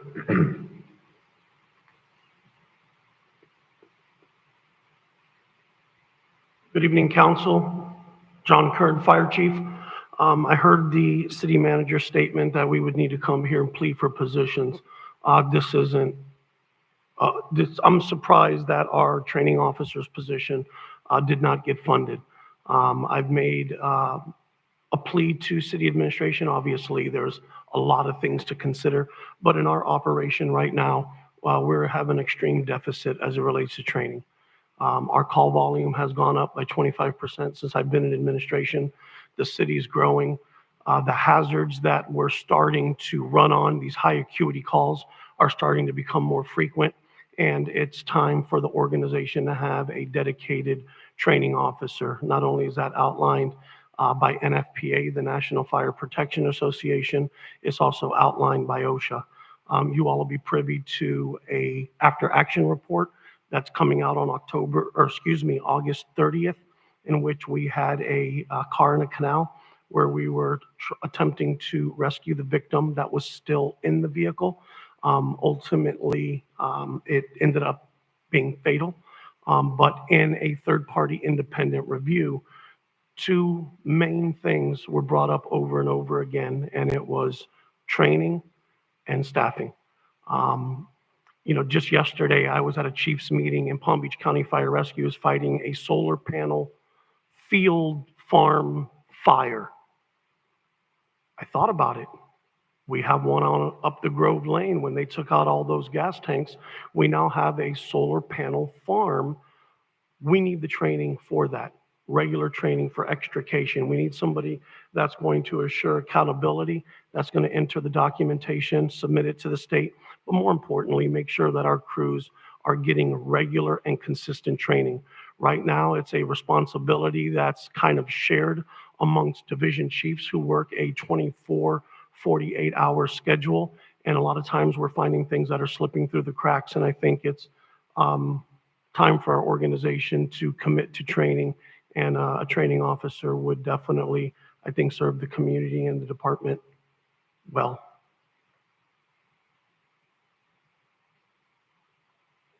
Board? I should have put chief at the end. Sorry. I do have a quick, oh, I'm sorry, Councilman, go ahead. Thank you. Chief, I don't disagree with your suggestion on the officer, I'm sorry, the firefighter for training. I will ask, are we, or do you in your department still have the, I guess it was budgeted for the 2 positions for the apprenticeship? Excuse me, I believe it was the students that were going into, I guess the paramedic training and then the firefighter training. Is that still called out in your budget? So it was never put in my budget. We had discussed it. I never received the funding. In my budget, I was able to make it work for those 2 individuals, and we will continue to make it work in our budget as we look to bring that program back up. I know Assistant Chief Golden has been working pretty closely, and just within the last day or 2 has had a conversation with the Riviera Beach Youth Recreation Association about some sponsorships and some different opportunities. So we're going to continue to make that program work despite it not, the funds actually never being budgeted or allocated. Chief, I'm sorry, follow? Go ahead. Thank you, Mr. Chair. So what is the starting salary for a firefighter? Starting salary right now for a firefighter, Randy, if I'm not mistaken, we're at about 58,000. Does that sound right? 58,000, and then once they become a paramedic, there's a $12,000 stipend on top of that. Stipend, so that It's paramedic pay. So they're hired as a firefighter EMT. Once they become a paramedic in the negotiations in our IAFF contract, which most municipalities do, you get incentive pay for carrying that paramedic patch and maintaining that licensure throughout your career. so the position that you're asking for, that's beyond a entry-level firefighter. It can range. The individual that we've identified now has about 4 or 5 years on the job, but he came from another organization. It could be an officer. We could see this position change where for 6 months, we may pull somebody off duty who handles the EMS responsibilities. For 6 months, we bring somebody else because we have to look at who are those SMEs in those specific fields. I just need the funding for the position to bring these individuals in, because right now, anytime we use our personnel for any training, it's done while they're off duty and it's all at an overtime rate. I would hope to have one dedicated individual, but we deal in such a vast range of trainings that it may require either that position or us to seek SMEs from the outside. For example, shipboard firefighting. We haven't done shipboard firefighting in some years now, and the port keeps me up at night. It's time for us to get back into what it was we were doing at one time, but actually putting the positions behind it, not just kind of pasting it together and making it work. We can no longer just make it work. We actually need the positions to do the job. Thank you. Sure. Go ahead, Commissioner, Councilman Spiritus. Chief, this training officer, will the training officer also serve as a firefighter when needed? They will be, and actually our intent is for this individual to also respond to fires. They're a 40-hour employee, but what we would want them to do is to respond to some of these calls as well, to be able to assess what the crews are doing, what did they do good, what did they not do good, and use those opportunities to develop the training plan annually for the organization. Hey, last year, I saw these things 5 or 6 times. We're going to hit on this. So yes, they will still be functional and still hold all the credentials and certifications of a firefighter, but their primary responsibilities will be making sure that training is scheduled, it's followed through, documented appropriately, and handle those responsibilities. Chair. But But in an emergency, you will have an extra firefighter there if we could bring this person aboard. If they're not engaged in training at that moment with other, and see, that's one of our problems right now. We do what's referred to as in-service training, meaning our firefighters are on the clock responding to calls and training at the same time. That would be the equivalent of you all in this meeting right now being firefighters. A call comes in, 2 of you get up and walk out, run that call, come back 45 minutes later and try to figure out where everybody left off. We can't operate in a model like that anymore. So if he's engaged with individuals who are on overtime, who have mandatory training, we would not pull him from that responsibility.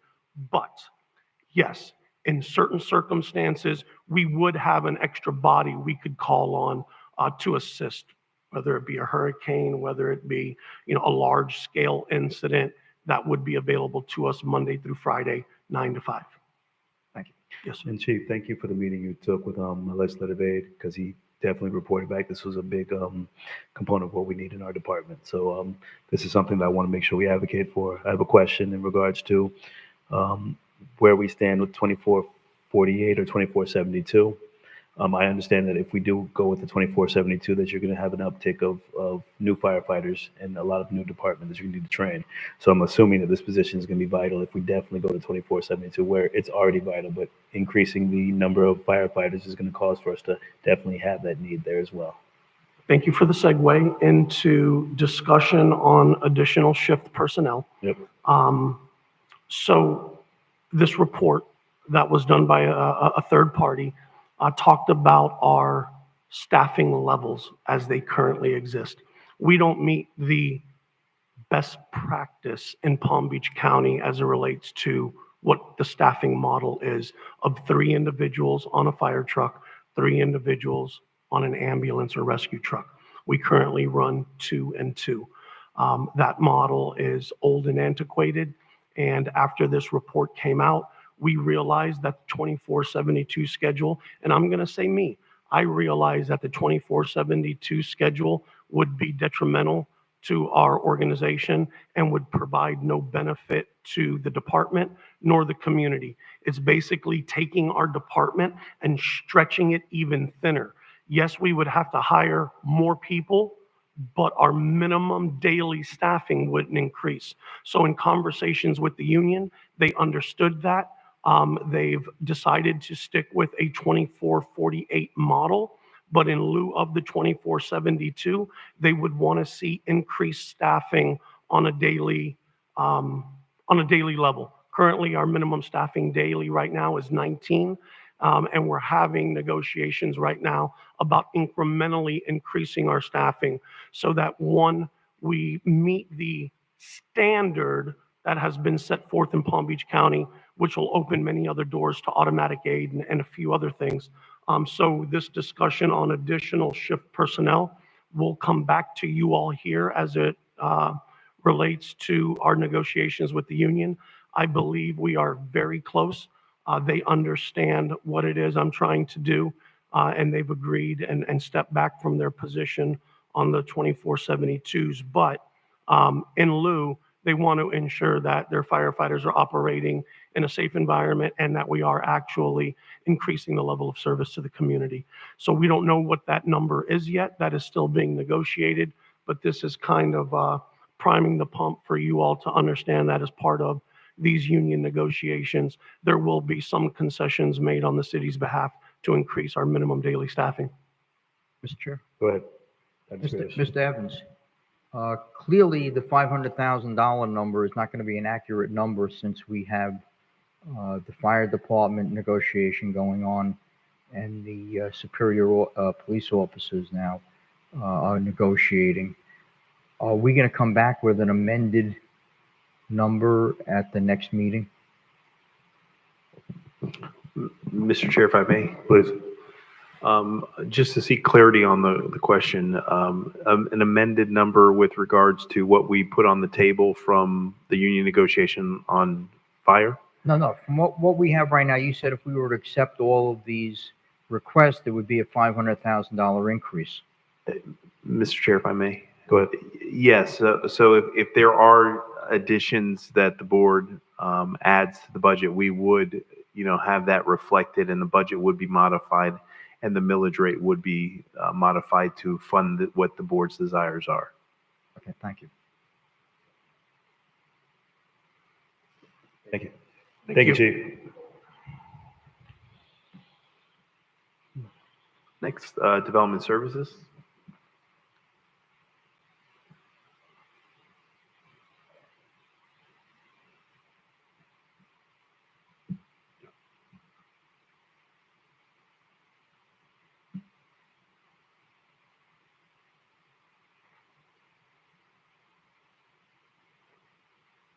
Good evening again, Mr. Chair and members of council. I am here to make an impassioned plea for the positions that were requested for my department that were not funded. And there was an error on the slide. There were actually 4 requests that were made for my department. So I will go over all 4. The first one is to regrade a total of 5 positions of the ladies that work in the permit center of the Development Services Department. I'm sorry, you're gonna regrade the positions, not the ladies. Right, the positions. Okay, got you. Yes, as you all are aware, the business tax receipt operation was moved to Development Services in fiscal year 23. Since then, we've had 3 permit technicians and 2 BTR specialists. These are 2 separate job descriptions with 2 separate functions in different areas of the city's codes and ordinances. What we want to do is to create a new position that combines both of those job descriptions and the knowledge and skills that are required to administer both of them into a position that's 1 grade higher.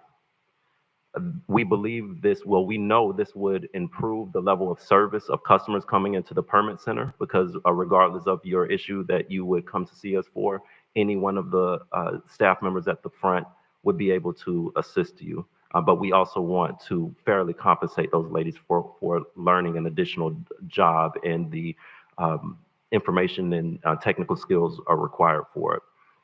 Not only does this improve level of service for customers, but it also provides a path for upward mobility for those employees. And one of the things that we often don't do well in local government is provide paths for promotion.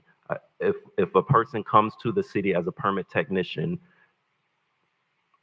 they almost have to get a position in another department to move up because there's no promotion path there. We have permit techs that have been here for years, but without the prospect of where to go. And this is something that happens throughout the city, but we have an opportunity here that makes sense based on the operations of the department to provide that path.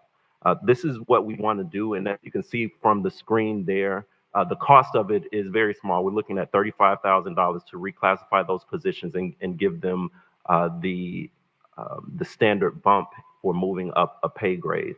And the position next to it is an existing position that would move up to also absorb supervisory functions.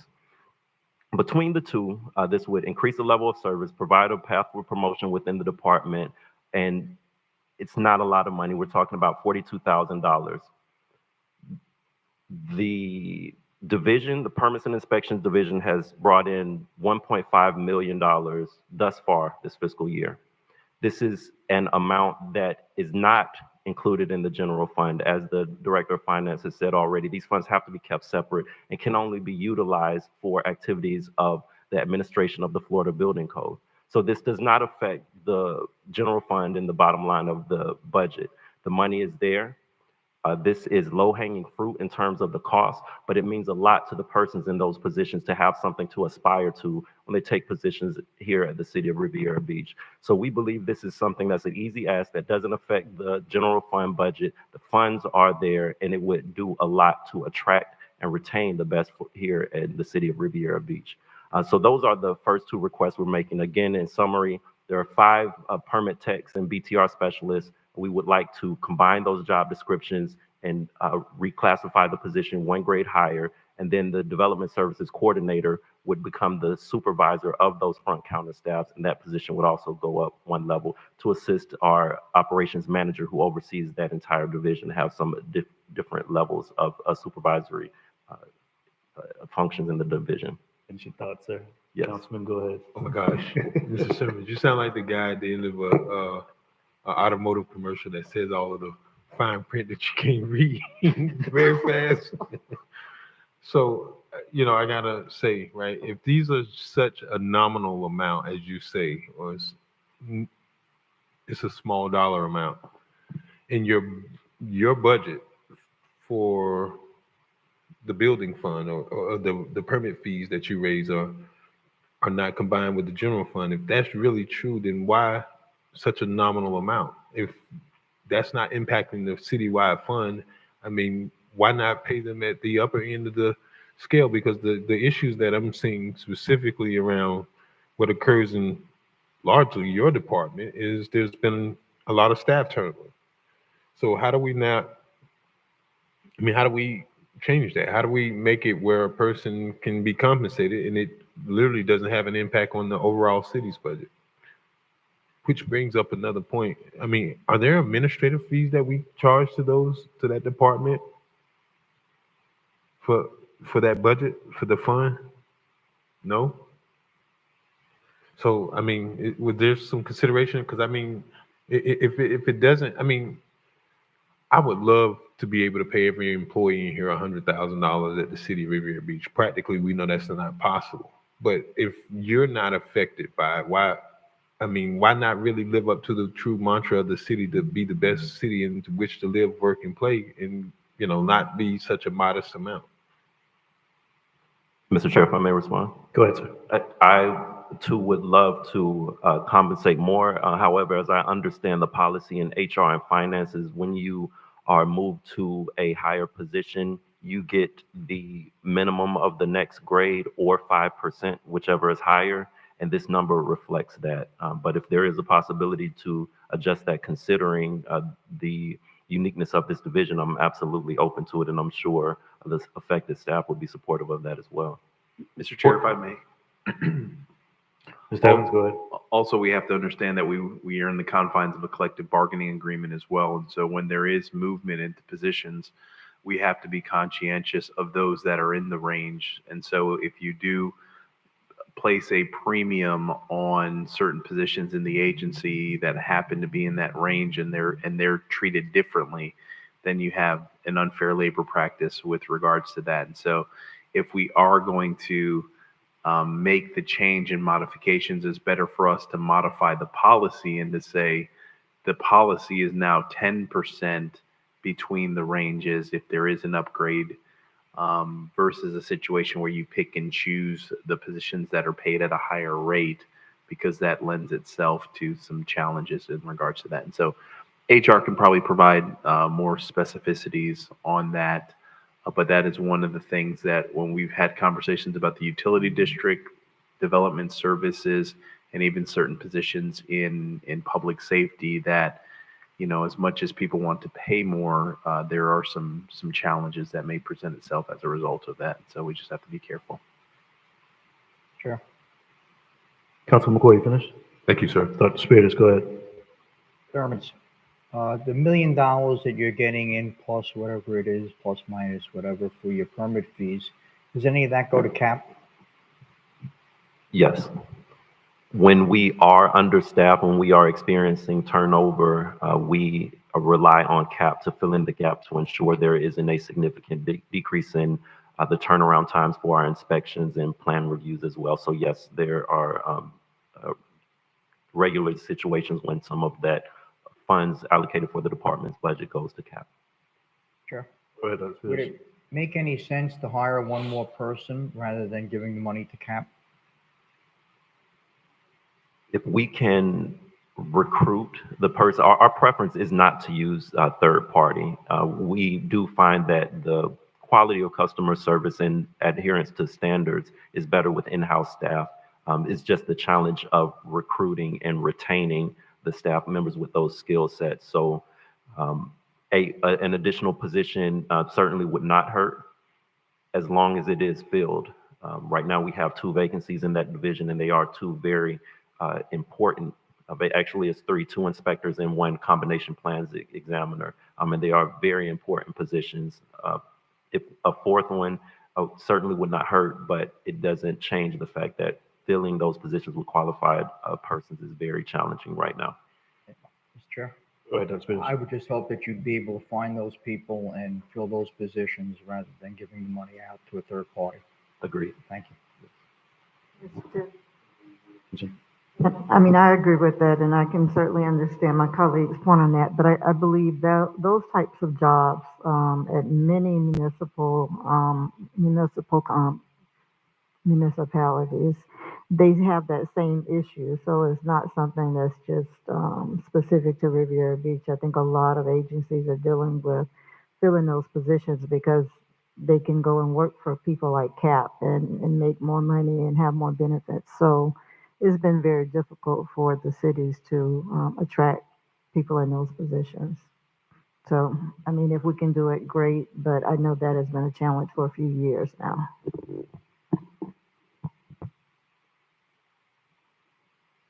Mr. Chair? Go ahead, Dr. Peters. Mr. Sermon, have you looked into the possibility of letting the engineers and architects on large projects sign off on their own projects, especially since they have errors and omissions insurance? I know a lot of municipalities across the country are moving in that direction. Have you looked into that at all? I believe that refers to private provider inspections and those sign-offs. Yes. The state statutes allow any project to do that if they have a licensed private provider. We are experiencing that right now, and there's actually a swell in the utilization of that provision of statutes right now. And at the regional building officials and permit techs meetings, they're talking about the requirements of keeping up with it. That option is available to developments. However, there is paperwork that is required. The private provider and their credentials has to be reviewed by our building official and signed off on.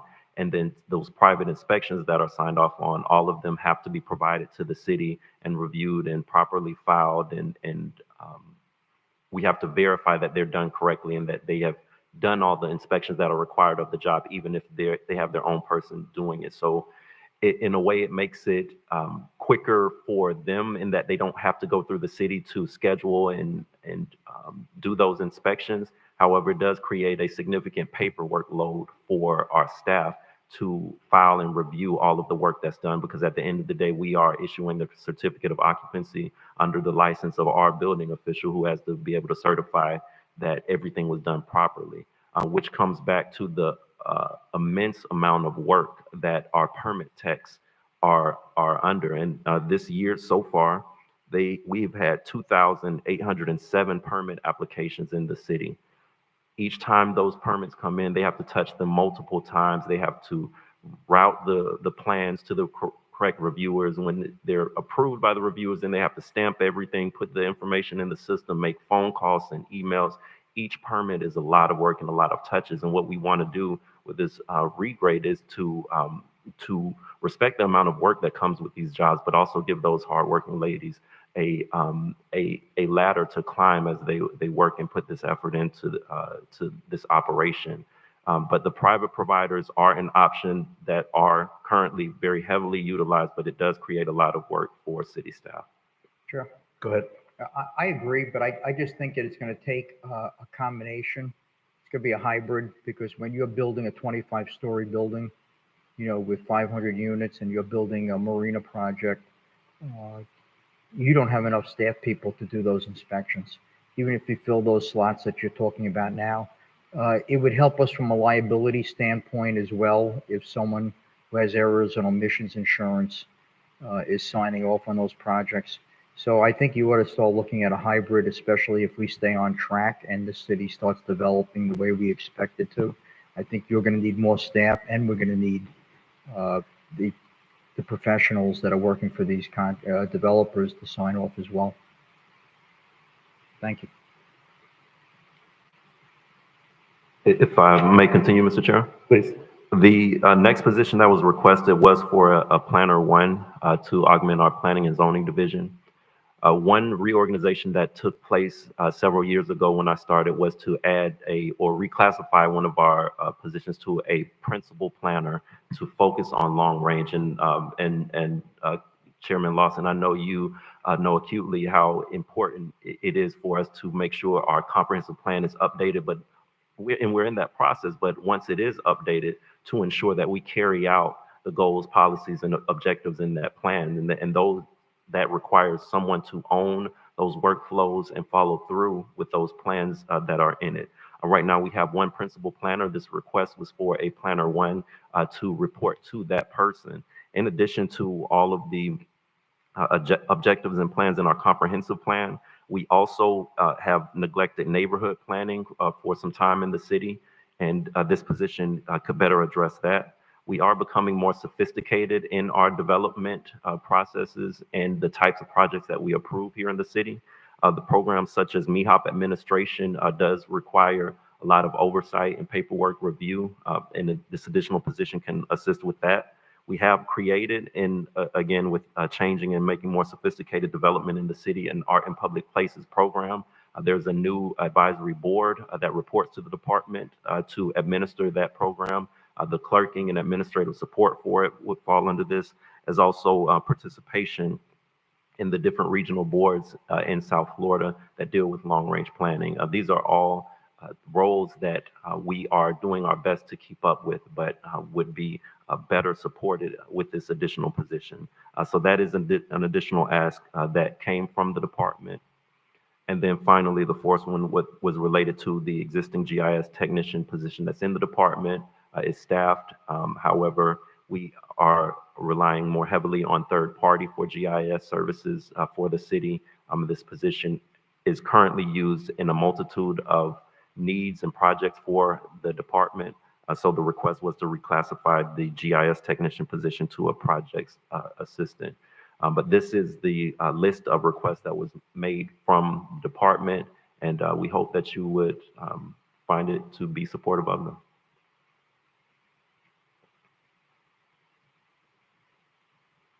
Thank you, Mr. Evans. All right, Director Young.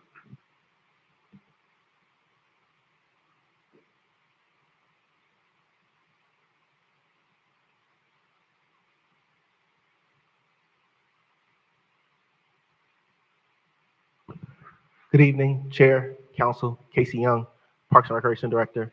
I'm here tonight for the Park and Recreation Department to request a Recreation Administrator position.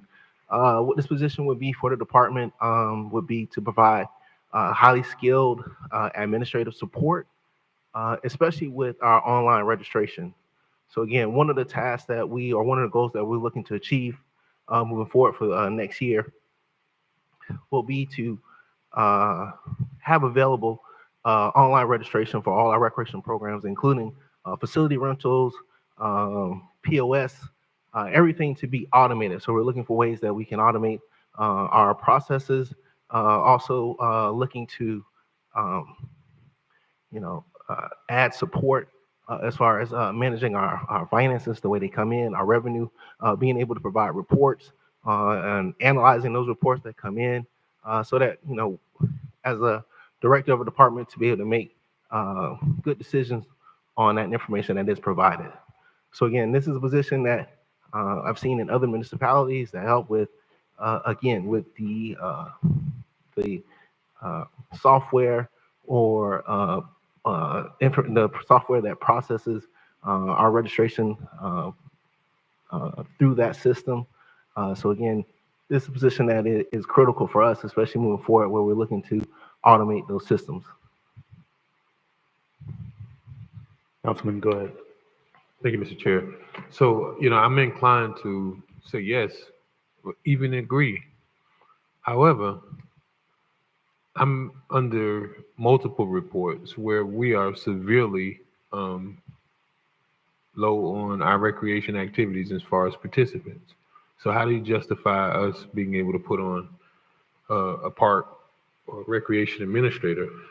Number one, considering the Parks Department never is just the loss center. That's all it is. You know, we never really expect to even come close to breaking even. But if participants are at an all-time low, why would we even consider doing this? Chair, Mayor, to answer your question, this position may be critical in helping that process because again, some of the challenges that some of our participants may have as far as time or availability in order to be able to register for programs may deter them from doing that. So again, if we make our process or the registration process easier or more customer friendly and more accessible to them, it may it may provide an incentive for our participants to register that way and to participate with our programs. And again, as we as a department continue to grow and looking to add more recreation programs, again, our facility rentals, upgrading some of our facilities to make sure that uh, you know, customers would want to use our facilities as far as rentals to host their parties and events of that type of nature. This will assist in that or support us moving in that direction. Okay, so how do we respond now to having a football program we're not even able to put together a full complement of teams? Again, we've done everything that we could as far as making sure that the information is out there, that is available. We've extended hours. Again, we're looking at just one program. So again, looking at other programs that we continue to add and look to produce and provide. Again, this position will help with that process. So let's debate it then, No, Mr. Casey, because clearly you're not going to say we're going to do other programs. The football program has been not even close. No other sport has ever been participated as much as football in the city of Revere Beach. And from what I'm getting and gathering, what parents are calling me personally, and I've not even been out to that location once, that they're jumping ship just like every other parent. So you can't sit here and tell me hope is not the strategy. And I'm hoping that we can figure out, and truthfully, right, if we don't have the most cutting edge equipment and staffing and the best, I wouldn't disagree. I want my kid to have the best, so I'm not sure I'm understanding or can see how bringing on a recreation administrator position who you describe in your explanation as doing the administrative functions of the office is going to help increase in participants in our recreation program. And that's to still having your current existing director. And then also, isn't there a recreation manager position as well that's vacant? We don't have a recreation manager position. We do have currently vacant a full-time program aide position. We've hired an assistant director along with myself as the director of the department. And again, I don't have an answer to why people have jumped ship or why they have not signed up for the program. Again, we have, looked at strategies, looked at different ways to do it.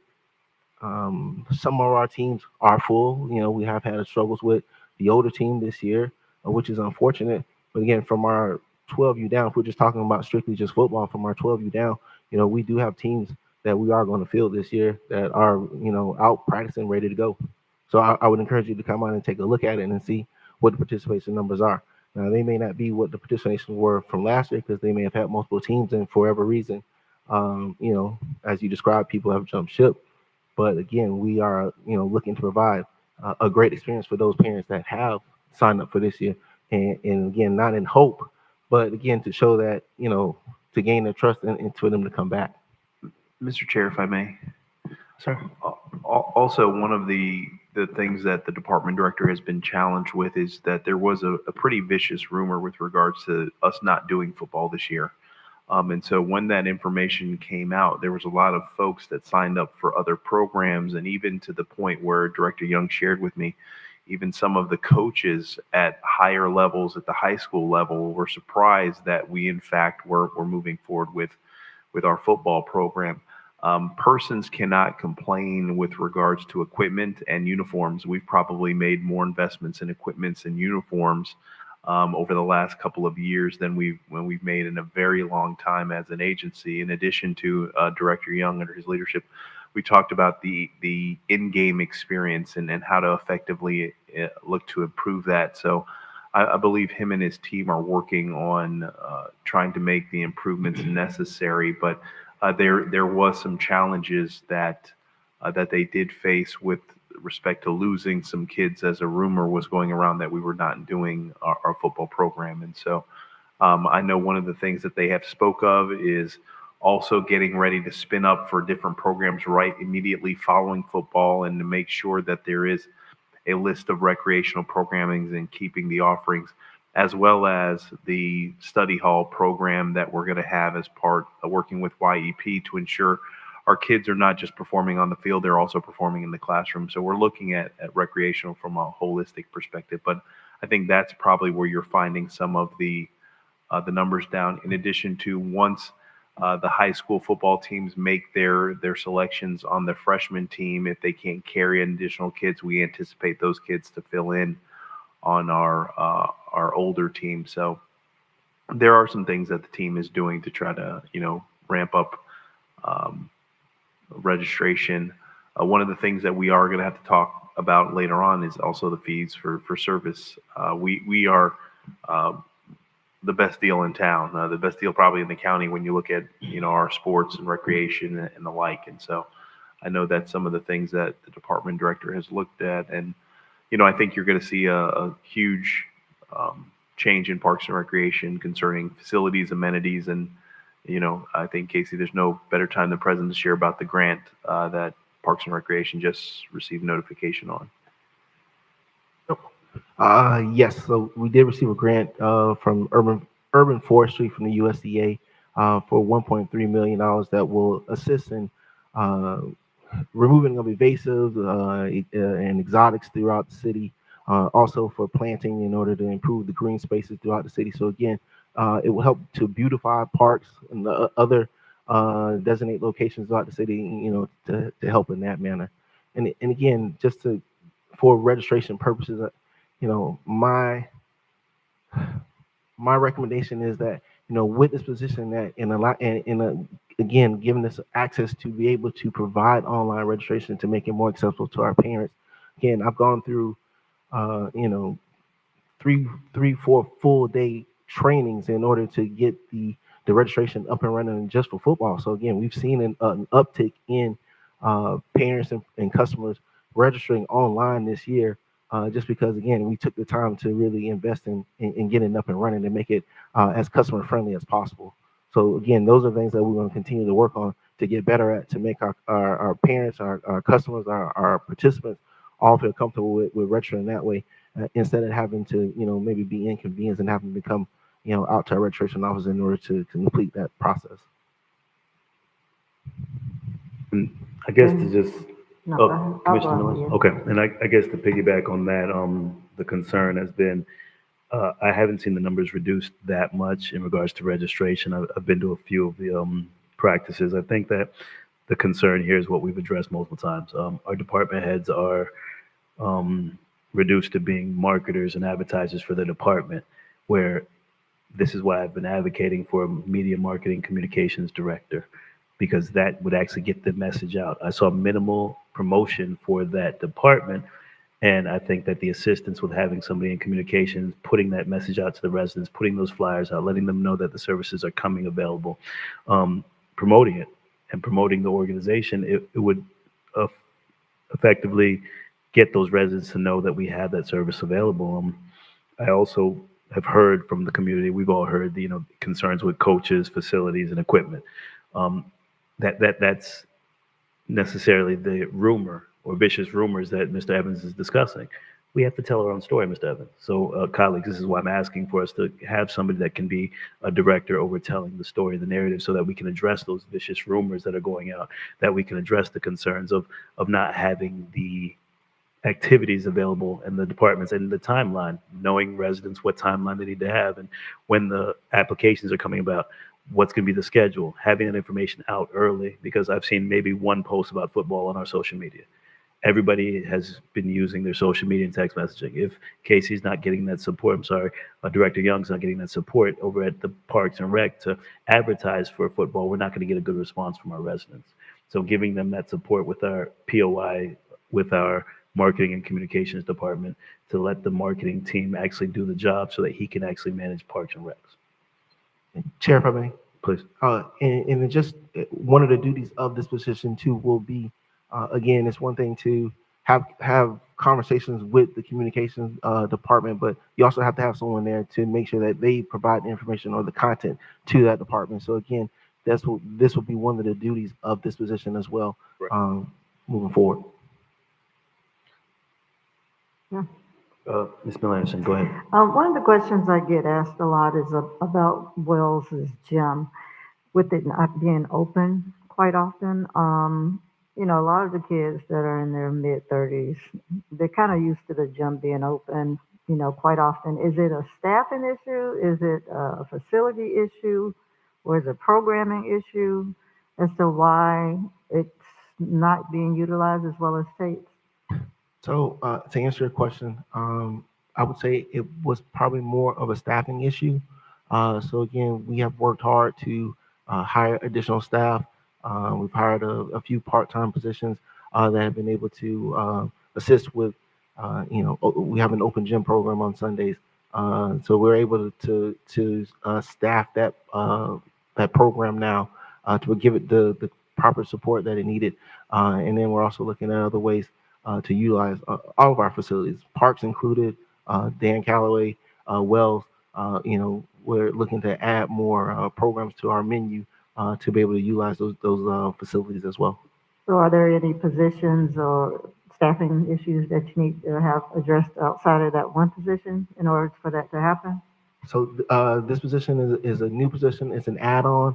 I guess when I come back to do my department presentation, you will see where we have made some requests to reclass some positions, change some job titles in order to recruit more people or to make it in order to assist with recruitment of those positions so that we can fill them. Again, we've had challenges with vacancies within the department, so we've been working hard to make sure we fill those vacancies and then to make sure that the positions are titled properly, that we can recruit good employees moving forward. Okay. All right. Thank you. Thank you, Director Casey. Councilman Ward, thank you. Mr. Evans, Public Works. Director Treviso.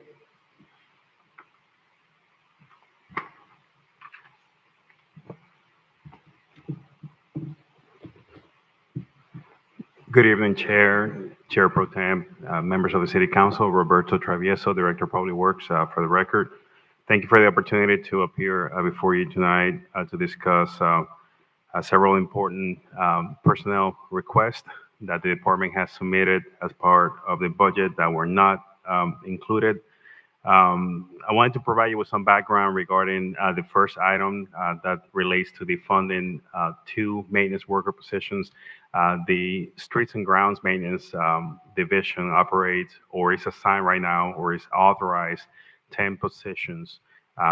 And that historically, the maintenance worker positions has been difficult to maintain fill. We often are about 50%, have a 50% complement of those positions. Employees, when they're recruited or onboarded on those positions, typically they don't stay very long. They're entry level, lower paying positions. So because of that, and in line with city administration's direction to be increased level of service and make sure that we are a lean, a more capable, better trained force, we requested and recommended a strategic realignment or rebalancing of our workforce across the different divisions. So out of the 10 positions that are currently funded and authorized for the maintenance worker role, again, we have 4 that are currently filled. We are actually in the process of onboarding 3 additional employees to the team for a total of 7. That will leave one to be filled, and that position continues to be advertised. We have actively recruited for the position. You know, and the remaining two positions, we are actually looking to defund in order to fund two facilities maintenance technician positions in what is currently the property maintenance division of the department. One of the strategic recommendations that we have made to city administration is to rename the property maintenance division facilities maintenance division, which is consistent with industry standards and also reflective of our commitment to significant capital improvements. As you know, we have millions of dollars in capital improvements in our portfolio that we're trying to complete. And right now, the method of operations has been mostly reactive, not really preventive in nature. So we're looking to change that by standing up a proper facilities maintenance division that's going to be able to maintain on a preventive basis all of the infrastructure systems that are supporting our facilities, that are supporting the provision of services to the community, et cetera. So again, the first request is a defunding of two maintenance worker positions. The second request is actually using that funding to move those positions or regrade those positions into facility maintenance technician positions. The pay grade for the maintenance worker positions right now is 411, and that's typically a starting salary of $37,300. We're proposing again to regrade them into a position 414, so 3 pay grades higher, with a starting salary of $43,200. Clearly, the facility maintenance technician positions are higher paying. We're looking at skilled trades type positions that will focus on HVAC, plumbing, carpentry, locksmith, and also structural type repairs. So it would offer job growth opportunities, and certainly those positions will be made available to current staff should they be interested in pursuing those positions, and also meet certain qualifications that are consistent with the city employees that are currently in the property maintenance technician role. The last position there, the last request is to defund one of two irrigation technician positions. That is a position that historically has not been filled, and that we are currently able to provide adequate services for our irrigation systems throughout the city using the one position that's available. And in some cases where needed, we could lean on some of our contracting partners. But again, that typically has not been the case. We're able to meet those requirements with our complement of the one technician in the irrigation field. Sure. Dr. Spears, go ahead. Roberto, I see that you're eliminating 135,000 and replacing it with 135,000, but I thought that those were higher paying positions. That's correct. So shouldn't it be more than 135,000? If you're reducing two position maintenance worker positions at 135,000, and you're adding two facility maintenance technicians, which get paid more money, how is it still the same 135,000? Chair, if I may. Go ahead, sir. Now, why he can't answer that question? This is his department. I'm curious to see if he can answer. Because he's looking like he's pretty shocked, and you shouldn't have to save him. This is his work product. He needs to. This is the Shark Tank. I'm not able to, unfortunately, councilperson, answer that question. It does make sense that it's a higher paying grade position, so I will yield to finance or city administration to. You should probably go back and look at your budget. You should. It don't make sense. I mean, even if you're wrong, acknowledge it. But if you don't know, you shouldn't be up here presenting. That's a shame. It's a waste of my time. I got a 10-year-old at home. I'll see y'all tomorrow. I'm watching them from YouTube. Mr. Chair. I want to know what your salary is, sir. Dr. Spears? Mr. Evans, can you answer that question? Yeah, Mr. Chair, if I may, with respect to the position request, and these positions were not included in the budget. So invariably, if those positions are included in the budget and we are just finalizing the SEIU contract, those positions there would be a de minimis change to effectively that. So as they stand right now, those positions were not funded. And like I said, you normally never see this particular list. So if the board is interested in effectively doing that, those positions would be regraded appropriately. One of the things I do want to communicate is that Director Treviso talked about the position being $45,000 or $43,000. One of the things that we offered and the union accepted SEIU, who's having their membership vote tomorrow, I believe. When we went into union negotiations, one of the first things that I communicated to them at the session I was at is that I don't believe any employee that works a full-time job in Riviera Beach should make under $45,000 a year. So the new minimum for a Riviera Beach employee will be $45,000 a year. And our hope is that in next year we can get it to $50,000. Unfortunately, we couldn't do that this year because it has specific implications as a result of moving the range, because then you have to adjust it across the board. And so that's why you see the numbers effectively being the same, because in fact they would provide that.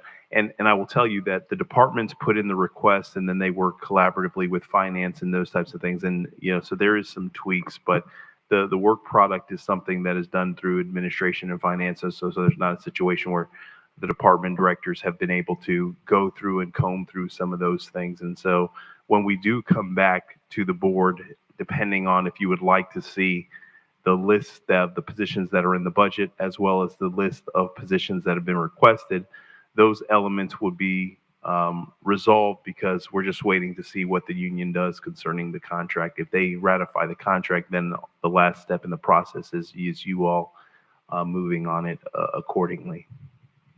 Mr. Chair? Go ahead, sir. So I think this means that we're not really showing the real numbers. We don't know the real numbers because we have negotiations going on right now with 3 unions. And until we resolve those issues, we really won't know the numbers. So when we come back next time, I think we'll be in a better position, correct? Mr. Chair, if I may? Go ahead. That is correct. The deviation may be, on this particular item, $5,000 to $7,000 difference. Thank you. Thank you. Chair, Ms. Miller Anderson, go ahead. it is okay. I know we just have 3 up here now, but because it's a workshop, it's okay for me to step to the back, right? Yep. Okay. So, Mr. Treviso, are you done with your presentation? Yes, sir. I believe I have another section. Okay, go in ahead. the next slide. Additionally, the fleet services division has not had a proper supervision as of recently. So we did request, and we offer up, as you saw, the city manager present a couple of positions, that would offset the creation of a fleet and logistics supervisor role that would effectively supervise the fleet services division and the 2 fleet mechanic positions that are assigned or proposed for that operation. As you know, although we did enter into a fleet services management agreement with Enterprise, we still maintain a full complement of services, mechanical services within the department. And those services are not currently supervised, and there are safety, operational efficiency concerns, regulatory concerns related to our operations that I think, and we have suggested to city administration, will be best served by having a supervisory role. It's just below a manager, so we did not request a proper manager. We requested a supervisor position to oversee the fuel program, fuel management program, and also in-house and contracted mechanical and maintenance services for city fleet. And they would also oversee budget management for the division, which are significant investment every year for the department. And they would also help us to operate a central warehouse that serves all city departments, and also have oversight conducting audits and making sure that we are being as efficient and best stewards of public resources in that division. If I may, the final item there, leapfrog into the solid waste collection. We did also request the addition of a solid waste compliance manager person that would oversee a significant contract related to the solid waste collection and disposal services that the good company provides within the city. That person will also supervise the two compliance officers that we discussed earlier that will help us to ensure that illegal dumping are things of the past within the city. That will help us to also conduct public outreach and provide customer service to our residents, to our businesses related to addressing issues with the waste hauler, answering questions related to our solid waste management policies and ordinances, also helping us to conduct public outreach events such as the Let's Talk Trash workshops, which when we meet on the 29th, we'll be proposing to do at least on a semi-annual basis. And again, also help us with safety and efficiencies throughout the department.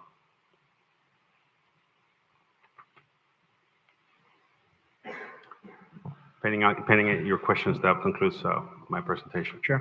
That's right. Let's go ahead. So do you have a safety coordinator or safety administrator in Public Works right now? Chair, if I may?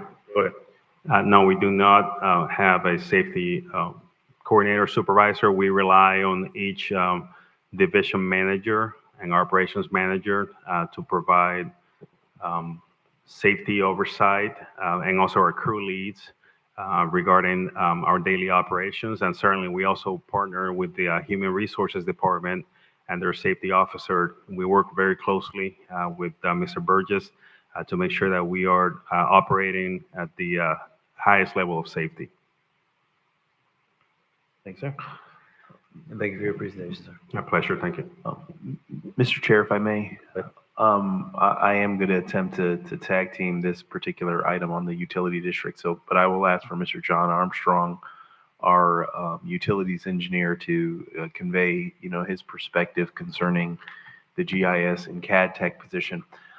So in conversations that I had with the utility district staff, and specifically when I met with John Armstrong and team, there was some concerns, as well as the city engineer. There was some concerns about us not having a bona fide position that was designated for GIS services. And so over the couple of years, we've had this particular position, and it's been housed in a variety of different departments. It was in IT, it was in development services. And so what we found is every time we end up filling that vacancy, the individual would come in, do an outstanding job, and within a year, they would be leaving, if not in shorter time, because this skill set is in high demand. It is both applicable in the public and private sector. So it was very hard for us to retain that position. And so, the thought was, can we look to increase the appropriate operating budgets to have a third-party provider come in and provide the assistance needed to fill this gap? And staff did say, yes, you can invariably do that, but it doesn't provide the level of service that's necessary to be able to address some of the operational needs of the department. And Mr. Armstrong was one of the more vocal persons in that room. So I did want to allow him the opportunity to share with the board. To that point, Mr. Evans, I'm not sure if myself, I would prefer to just wait and have our consulting firm take a look at the UD, to take a look at the included and excluded budget items that need to be added, and then come back with that report at that time. Mr. Chair, if that's the pleasure of the board, we can Okay. certainly do that. Colleagues, do we want to hear from UD and Mr. Armstrong? I might have missed that part you're referring to. So previously when we were discussing UD additions, I was asking in reference to who selected and who made determinations as to what what employees we needed to be adding. And Mr. Evans said our previous director. So I wanted a consulting firm to take a look at the budget, take a look at the positions and the needs within the UD, and then come back with a report for us, whether we're using the USD or whoever we have as a consulting firm that's in the manager's capacity, spending authority. So they will be coming during one of our other budget sessions? We have UD next week is the schedule. For the UD one? Yeah, so if we can Okay. have, I'm not sure if the consultants can be able to look at the budget between now and next week, but prior to approving the budget, they were going to come back with hopefully a report is what I'm asking for. I'm sorry. Mr. Evans? Mr. Chair, if I may. Go ahead. Yes, I can certainly provide that to them, and I don't think it will take them too long to provide a corresponding memorandum with respect to the positions and the need in the department. Well, it may take a little longer than we think because the needs and the positions in the department was filled by our previous director who had been with the organization for a substantial amount of time. So I'm not sure how quickly they can address the shortcomings in the UD within a week of analyzing it or 2 weeks. So that's where I want to realistically know how much time they're going to need and how quickly they can get back with the accurate report. Mr. Chair, if I may. Go ahead. There are three potential entities that I may have all three of them look at it. They've obtained enough information and understanding of our operation to where they should be able to give you an opinion on that in very short order. So I feel comfortable with by next week at your utility district workshop that we can share that in greater specificities. And if not, I'll be able to communicate to you by then if they needed some additional time. Thank you, sir. Mr. Chair and members of the board, at this particular time, I know the board has a subsequent meeting following this, and this is the part where we get into the budget presentations for you to hear the goals and objectives and the significant accomplishments from the departments. And so one of the things I did want the board to possibly consider is that if we were to go ahead and sunset our particular workshop for this evening, I can come back at your first meeting on the 29th with a list of all the positions that are included in the budget, those budgeted amounts, as well as the requests from the departments, and you can see them side by side, and then invariably provide direction, and then we can have even finance calculated on real time so you can see what the millage rate implications of that, and then we can speak on some of the questions that the board had concerning the personnel, and then we can get into the specific presentations and then get into capital. Because I know you do have a CRA meeting following this, and so I just want to be mindful of the board's time. If you would consider that, staff would make the appropriate accommodations to do so. What with that? I'm okay with that. That is greatest. Me. Yep. Councilwoman Lanier? Yes, I'm fine with that. Thank you. And Mr. Evans, some of the positions and the requests that you're going to bring side by side, at that time, at that meeting, you want us to address those concerns? Okay. Yes, Mr. Chair, and you'll have a list of all the positions that some of the directors, mentioned some positions that were not on the list. We'll have all that reconciled in there, as well as we'll give options for marketing, communications and marketing manager and a director and the like. And so you'll be able to see that, what that looks like in your next discussion. Sir? All right, Mr. Chair and members of the board, thank you for indulging staff, and thank you for staff putting in a lot of effort. There's these presentations, as long as with everyone's day job, this presentation, I think, probably was over 100 some pages, and it's been tweaked and modified. So thank you for the board for being accommodating. This is a work in progress. It is a 6-time award-winning document. So staff does take a lot of pride in what the end product is. So thank you for everyone's effort and energy. And certainly I would, utilize this time to prolong the city's meeting, but I still have some feelings for the CRA. So we'll conclude our meeting for this evening so they can start. All right. Thank you, Mr. Chair. Thank you.